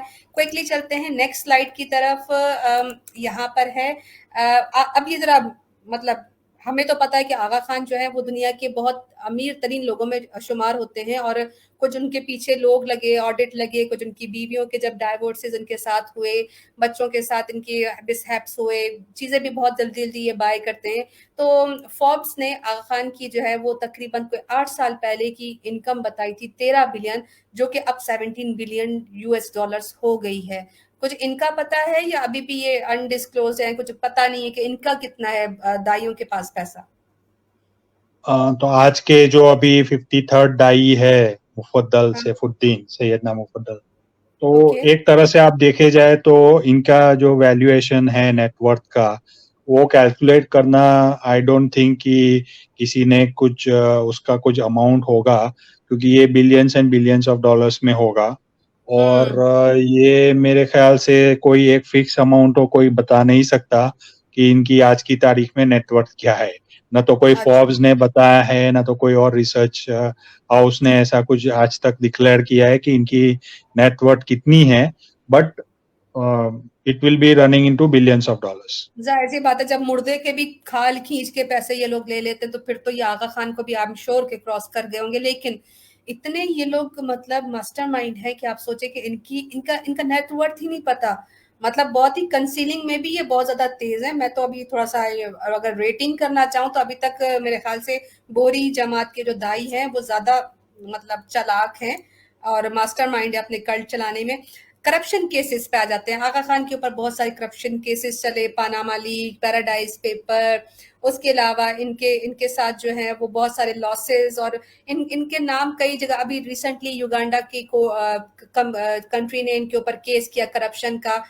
कुछ मतलब एक दो रेफरेंसेस के जरा बताइए कि क्या ये दाऊदी बोरा के दाई भी किसी करप्शन केसेस में इन्वॉल्व रहे हैं, चर्चा में आए हैं कि नहीं? ये भी एक चीज ये है कि अगर करप्शन के केसेस होते भी है तो उसको थोड़ा दबाया जाता है, वो इतना ओपनली इसमें इतना बाहर नहीं आता है। तो डेफिनेटली केसेस तो बहुत हुए हैं इंटरनली, बट इसको अभी जैसे आप बोल सकते हो कि अभी जो इनका जो सक्सेशन का डिस्प्यूट चल रहा है और उसका जितना भी पैसा देते हैं वो सारा पैसा थ्रू करप्ट वेज ही किधर ना किधर तो जाता है। कि एक कुछ जैसा एक इसको केस जैसे विन हो जाए एक पार्टी को केस विन कराने के लिए। सो ये चीज तो है कि करप्शन तो बहुत है। जो भी इनका बद्री महल का सिस्टम है वहां पे करप्शन बहुत है। तो अगर कोई काम कराना है तो लोग ब्राइब दे के भी उसका काम हो जाता है, ये चीज है। अच्छा। और उसके ऊपर कोई चार्जेस नहीं लगे हैं क्योंकि कोई ऐसी एक अथॉरिटी सिंगल अथॉरिटी नहीं है जो उनको बुक कर सके कि इनके आपके ऊपर ये करप्शन के चार्जेस है। पर सारे चीजें जो इसका रीजन ये भी तो हो सकता है कि इनके बहुत गहरे टाइज हैं नरेंद्र मोदी, अमित शाह, इंडिया की गवर्नमेंट के साथ। तो अगर कुछ बिल्कुल उठता भी बिल्कुल होगा तो वो उसे दबा दिया जाता होगा। बिल्कुल। ठीक ठीक। अच्छा, नेक्स्ट स्लाइड पे चलते हैं। क्वेश्चंस भी मुझे पढ़ने हैं। हम आगा खानी मजहब में इमाम की बैत होती है। आपने मिसाक का बताया, मिसाक करने का तरीका जरा छोटा सा बता दें कि किसी ने मिसाक करना हो तो क्या पे करना पड़ता है, ईयरली होती है मिसाक या once in a lifetime है, क्या इसका तरीका है मिसाक का? मिसाक की शुरुआत होती है जब एडोलेसेंस स्टेज में आदमी या औरत जो भी है वो पहुंच जाते हैं, तो वहां से शुरुआत होती है और हर साल रिन्यू करना होता है। अब मिसाक का जो प्रैक्टिस है वो जो बोहराज जो ब्राह्मण से कन्वर्ट हुए वहां से ये चला आया है। जैसे ब्राह्मण्स में होता है जनोई की जो सिस्टम होती है, तो ये जनोई है, बट इसको टेक्सचुअल फॉर्मेट में रखा गया है कि इसमें दाई को आपको कसम खाने पड़ते, दाई के मतलब हाथ पे आपको कसम खाने पड़ते हैं कि आप इनको फॉलो करेंगे, आप इनको ही आपका जान माल के मालिक आप डिक्लेयर कर रहे हो। तो ये एक ओथ है, ये एक ओथ होता है कि आप उनको जान माल के आपके मालिक डिक्लेयर कर रहे हो। ठीक है। कायद जौहर भाई कमेंट्स में आए हुए हैं माशाल्लाह। मैं आपको काफी दिनों से रीच आउट कर रही थी, आप गायब भी रहते हैं। अच्छा, ये हमारे भाई इसका जरा बताइए। ये मैं जरा एक दो वीडियो भी आपको दिखाऊंगी। शिर्क इन द आगा खानी रिलीजियस प्रैक्टिस। अगर आगा खानी की आप दुआ पढ़ लें तो उसमें शिर्क है। अगर आप इनकी दुआएं देखें कि या नूर मौलाना शाह करीम अल हुसैनी कुल जमात गुनाह माफ फरमा, छाटा यानी कि गुनाह माफी का भी एक इनका कॉन्सेप्ट होता है कि पैसे देके गुनाह माफ करवा दो। तो बोहरा जमात में भी शिर्क का कॉन्सेप्ट है। पहले एक वीडियो में चलाती हूँ, उसके बाद फिर आप जरा एक्सप्लेन कीजिएगा हमारे भाई कि ये किस तरह का, क्योंकि मैंने इंसानों को तो शिर्क करते देखा है लेकिन इंसानों ने जानवरों से भी शिर्क करवाना शुरू कर दिया है। ये देखिए। चलो सदो दे मौला ने, सदो दे दिख रहा। चलो चलो सोनू मौला को सदा दो मौला को। हाँ सदा दे दो। हाँ वेरी गुड। ये वेरी गुड। इसको भी बेचारे को सजदा। एक ये भी जरा एक्सप्लेन कीजिएगा, एक और वीडियो।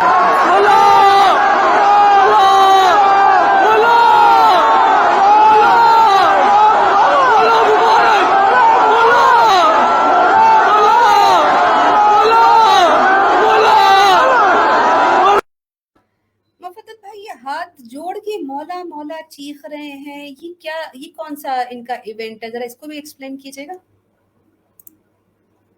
तो होता क्या है कि जहाँ पे भी सैयदना का कोई मिकात होता है, तो जैसे मेन मिकात होते हैं मुहर्रम के 10 दिन, उसके बाद सैयदना जो है वो एक पूरा एक राउंड बड़ा सा जैसे कोई भी सहन होता है मस्जिद का या तख्त के ऊपर भी आपने जैसा देखा, तो अच्छा। ऐसा वो सलामी देते हैं सबको।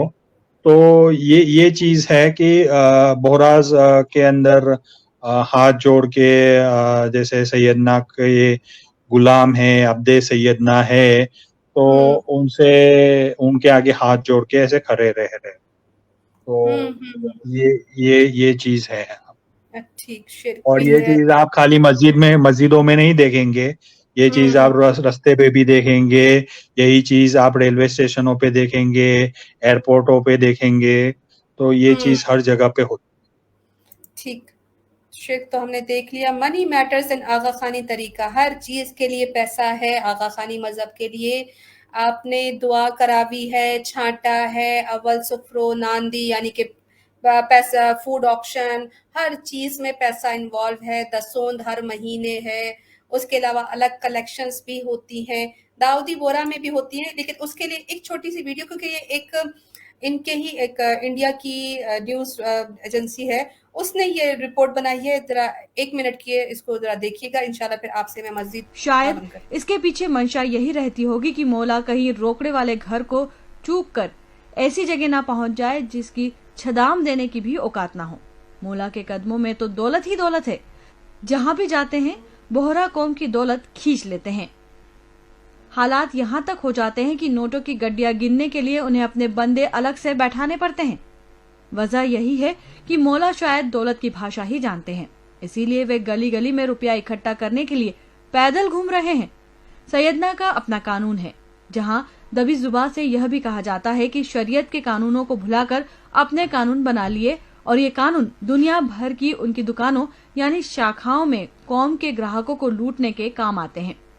पैदा होने से लेकर मरने तक रजा लेने इनकी शाखाओं पर जाना पड़ता है, और इन दुकानों पर हर रजा का भाव तय होता है। जहां तक आम बोहराओं की बात है, तो उनकी आवाज सैयदना के कानों तक नहीं पहुंचती है।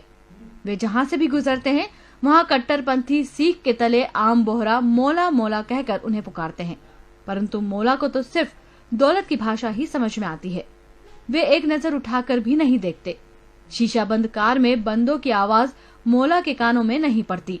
Special report, Lokswami news, Indore.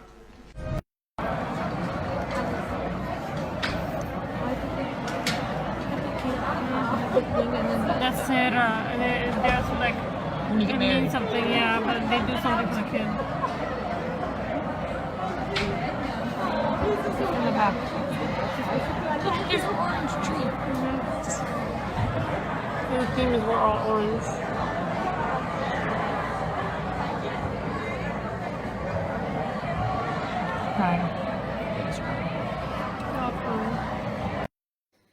Mufaddal भाई, इनके इमाम इनके दाई आगे बैठे हैं, हाथ उन्होंने सीधे किए हुए हैं, लोग उनके हाथ पे पैसे दे रहे हैं, पीछे पैसे गिनने वालों का रश हुआ हुआ है।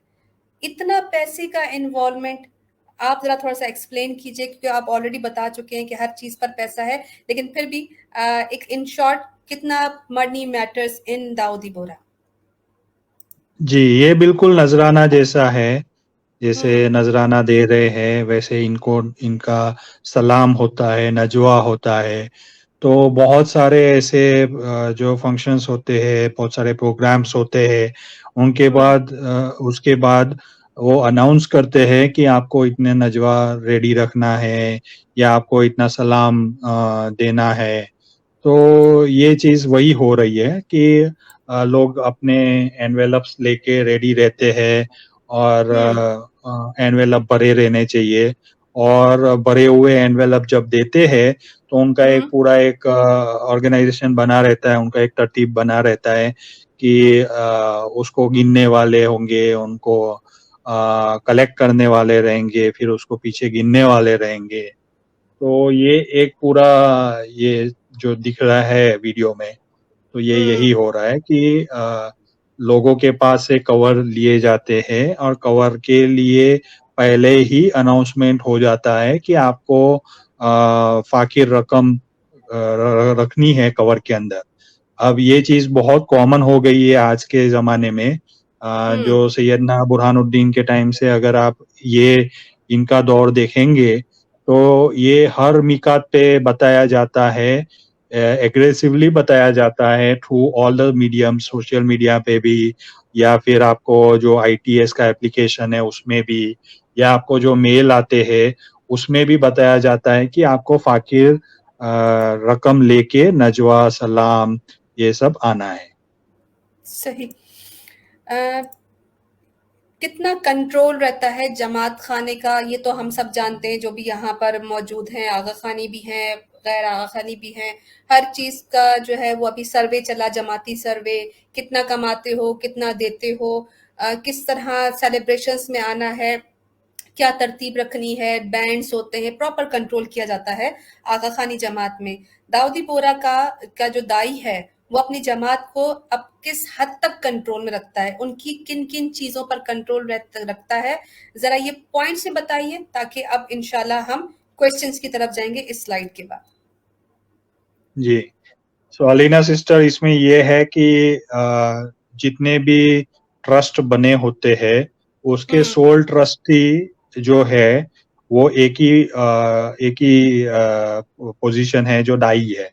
सो जो दाई है उनके अंडर में सारे जो भी वक़फ़ किए हुए प्रॉपर्टी है, जैसे मस्जिद है, मदरसा है, दारुल इमारत है, तो कितनी जगह पे मस्जिद के बाजू में दारुल इमारत बनती है, कितनी जगह पे जमात खाने बनते हैं, स्कूलें बनती है, अस्पताल बनते हैं, ये सब ये जो जितनी भी मस्जिदें होती है वो वक़फ़ की हुई होती है। तो वक़फ़ की हुई प्रॉपर्टी का तो ये है कि वो गवर्नमेंट ही उसको चेंज कर सकता है।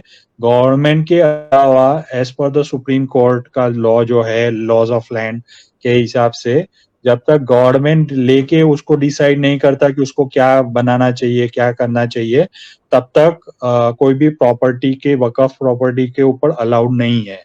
लेकिन ये लोग पैसा देते हैं और कितनी जगह पे ये जो है वो पूरा प्रॉपर्टी का जो मिसहैंडलिंग होता है, और जहाँ तक उनका ओनरशिप का सवाल है तो वहाँ पे एज अ सोल ट्रस्टी वो उनका हक बताते हैं। ओके, बिल्कुल ठीक।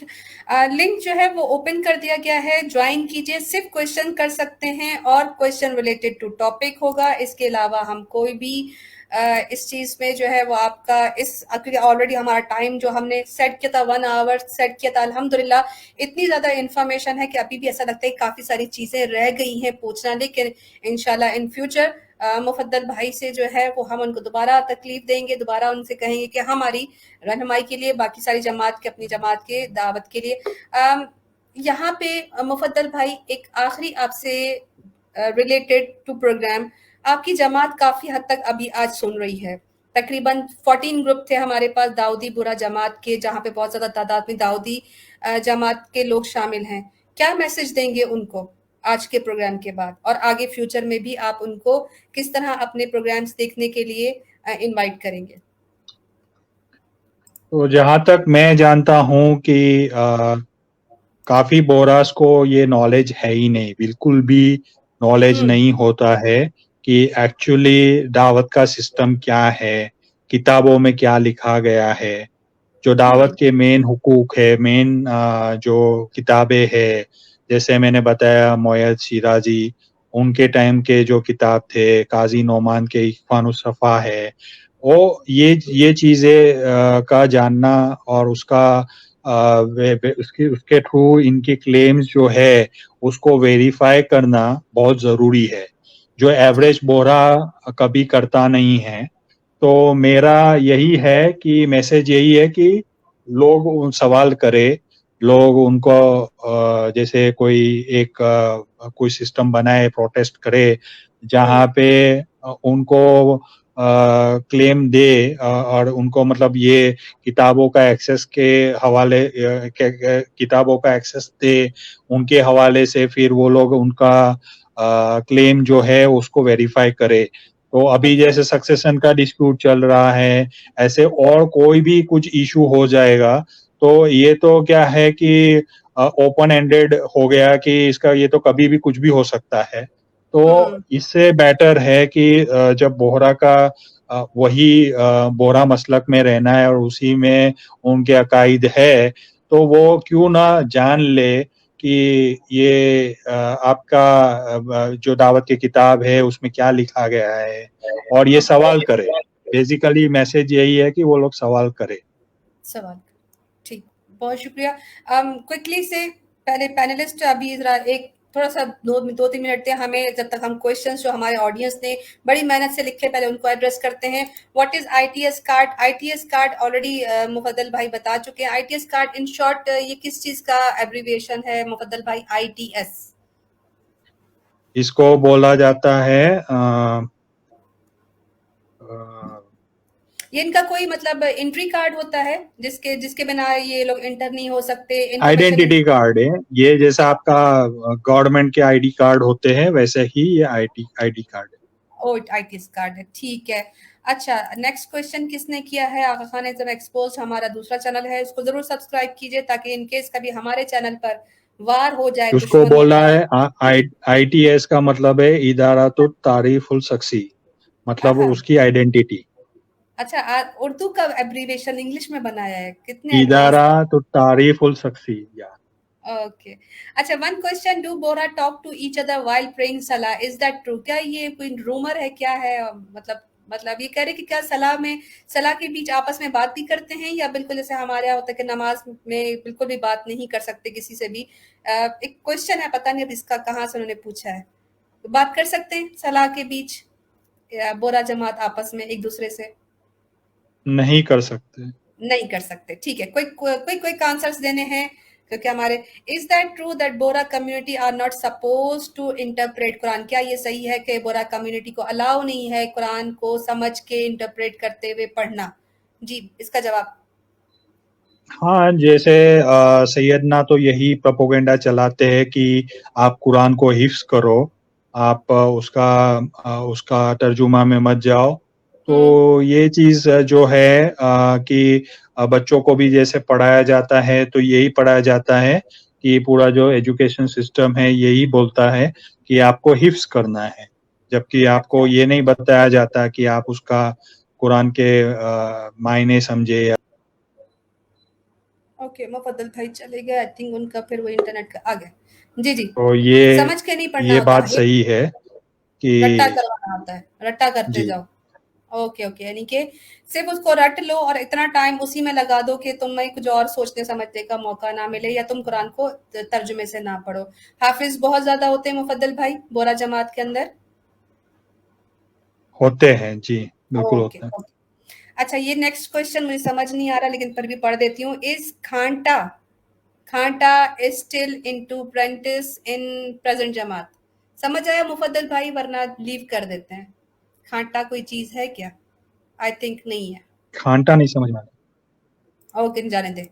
उसके बाद छाता बोला है, छाता होता है ना स्माइली में, वो बोला है। कौन क्या नहीं बताओ जी, बोरा में तो कोई सवाल नहीं कर सकते ना। अच्छा, केक दोनों कल्ट्स में काटते हैं उनको रिस्पेक्टिव मुल्लाज की बर्थडे पर केक काटे जाते हैं मुफद्दल भाई?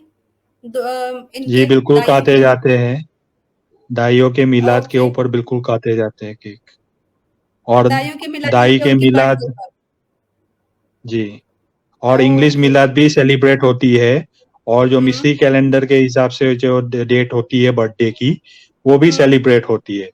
तो दाई आज की तारीख में मैंने एक ये जस्ट ऑब्जर्व किया कि अभी के जो सैयदना है मुफद्दल सैफुद्दीन, उनके कम से कम साल में 4 बार बर्थडे मनाए जाते हैं। एक इंग्लिश डेट के हिसाब से, एक उनका जो है वो रमजान में 23वीं रात आती है, तो 23वीं रात लैलतुल कदर की रात है, इसके लिए अगले दिन बर्थडे मनाया जाता है या वही रात को मनाया जाता है। ऐसा करके 4 बार बर्थडे मनाया जाता है और चारों बार केक कटिंग होता है। तो केक कटिंग में मतलब ये पैसे जमा होते होंगे ना, तभी 4 बार होता है बर्थडे। बिल्कुल। अच्छा ठीक है, वही मुझे शक पड़ा कि शायद कहीं छूट हो, कहीं रियायत हो, लेकिन रियायत यहाँ पे अच्छा, why are Bohras allowed to enter मस्जिद अल हराम? Don't they know that these people are not Muslim? Bohras को क्यों मस्जिद हराम में आने दिया जाता है, जबकि खाना काबा में तो ये रूल है कि काफिर जो है वो इंटर नहीं हो सकता? तो अभी तक डिक्लेयर नहीं हुए ना मुफद्दल भाई, इसलिए इनको परमिशन है, या ये अपने आइडेंटिटी कार्ड पे मुस्लिम लिखते हैं? दाऊदी बोरा तो नहीं लिखते होंगे ना एंट्री के टाइम पे? हाँ, अगर क्योंकि सेक्ट देखोगे तो बोरा है, पर रिलीजन देखोगे तो मुस्लिम हो गया। तो जैसे ओके। ही कोई देखता है कि इनका रिलीजन मुस्लिम है, दे डोंट हाँ। केयर कि उनका सेक्ट क्या है। इतने सारे सेक्ट है तो कोई किसी को परवाह नहीं होती है कि अंदर आपका कौन सा सेक्ट है। ओके, यानी कि बेचारे 100 अरब लोगों को क्या पता कौन अंदर घुस गया है।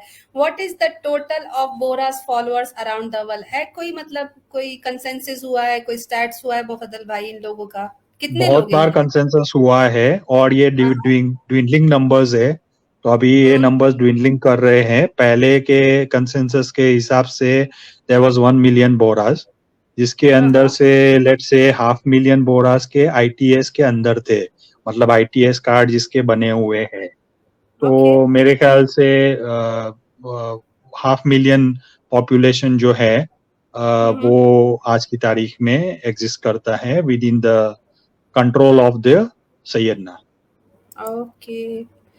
What is the best way or method to convince Bohra और आगा खानी फॉलोअर्स टू ट्रू इस्लाम? किस तरह उनको इस्लाम की दावत दी जाए? आपका क्या तरीका है मुफद्दल भाई, अगर आप इनको इस्लाम की तरफ बुलाते हैं तो आप कुरान, सुन्नत, हदीस, अहले बैत के वाकयात किस तरह कन्विंस करने की कोशिश करते हैं? एक छोटी सी हिंट मांग रहे हैं हमारे भाई। बिल्कुल।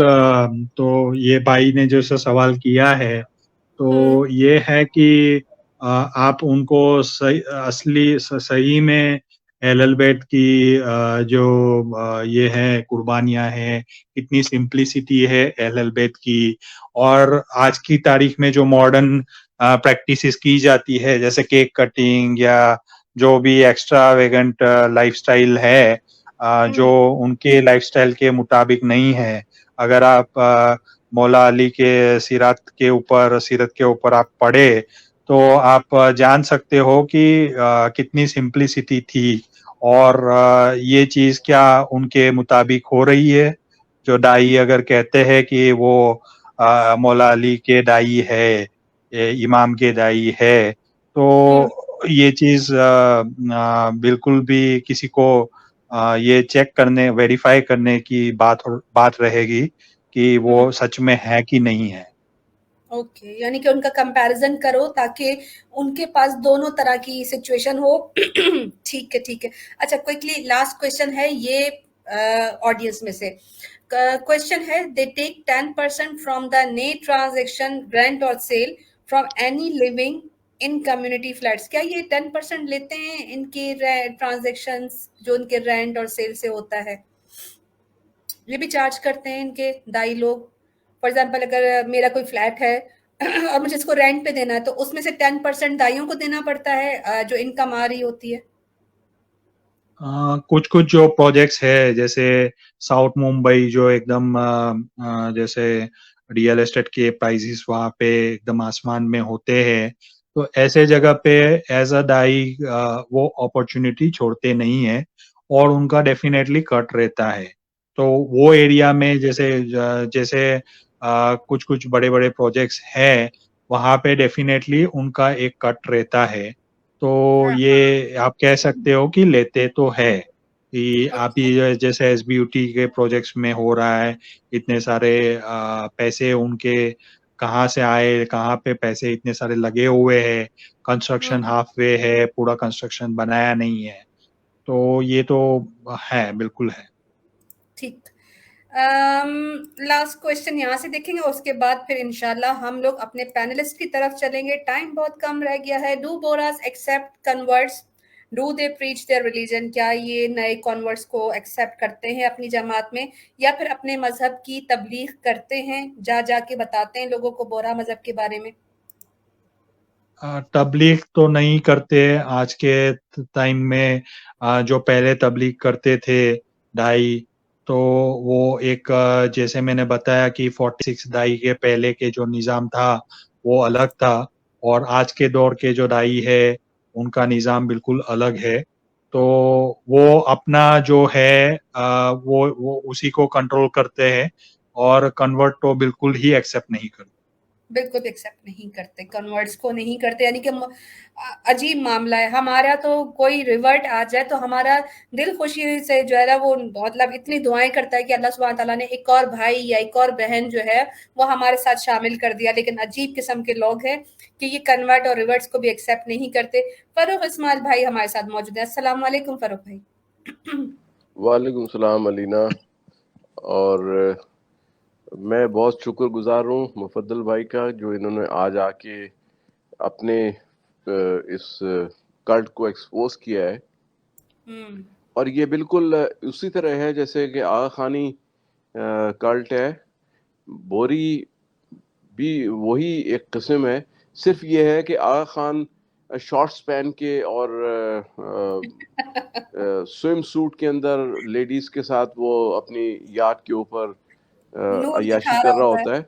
हाँ, मगर इनके जो लीडर्स हैं वो बहुत ही, उन्होंने अपने आप को कवर किया होता है, उन्होंने अपने आप को हर तरह से दिखाया है कि एक मजहबी पेशवा है, मगर अंदर से वो वही कर रहे हैं कि जो आगा खान कर रहा है।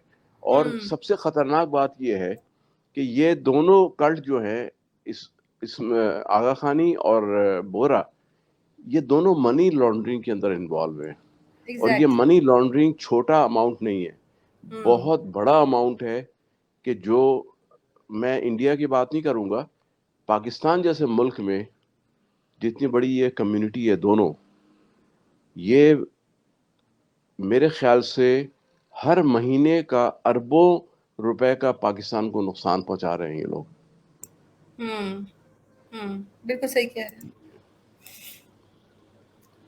ओह माय गॉड, मेरी तो आंखें खुल गई हैं। नहीं, तौबा। आपकी आंखें अलीना, खुली है, मेरे ब्रेन सेल्स जल के ना वो काले काले हो गए। उसको रात भर रिवाइव करूंगी, अलीना, रिजुनेट करूंगी। आपने बहुत अच्छी मेहनत की है। आपने तमाम प्रेजेंटेशन जो बनाई है, नहीं, स्लाइड्स बनाई हैं, वो मुफद्दल बहुत भाई अच्छी। के नहीं नहीं, अल्हम्दुलिल्लाह हमारे भाई ने अगर मेरे साथ ये नॉलेज शेयर ना करते तो मैं भी मतलब अनअवेयर रहती इनके कल्ट के बारे में।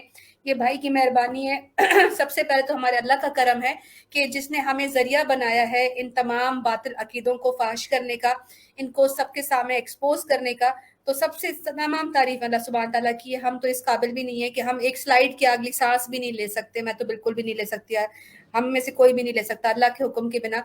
तो माशाल्लाह हमारे भाई ने हिम्मत की, वो इस प्लेटफॉर्म पे आए, बहुत बड़ी बात है।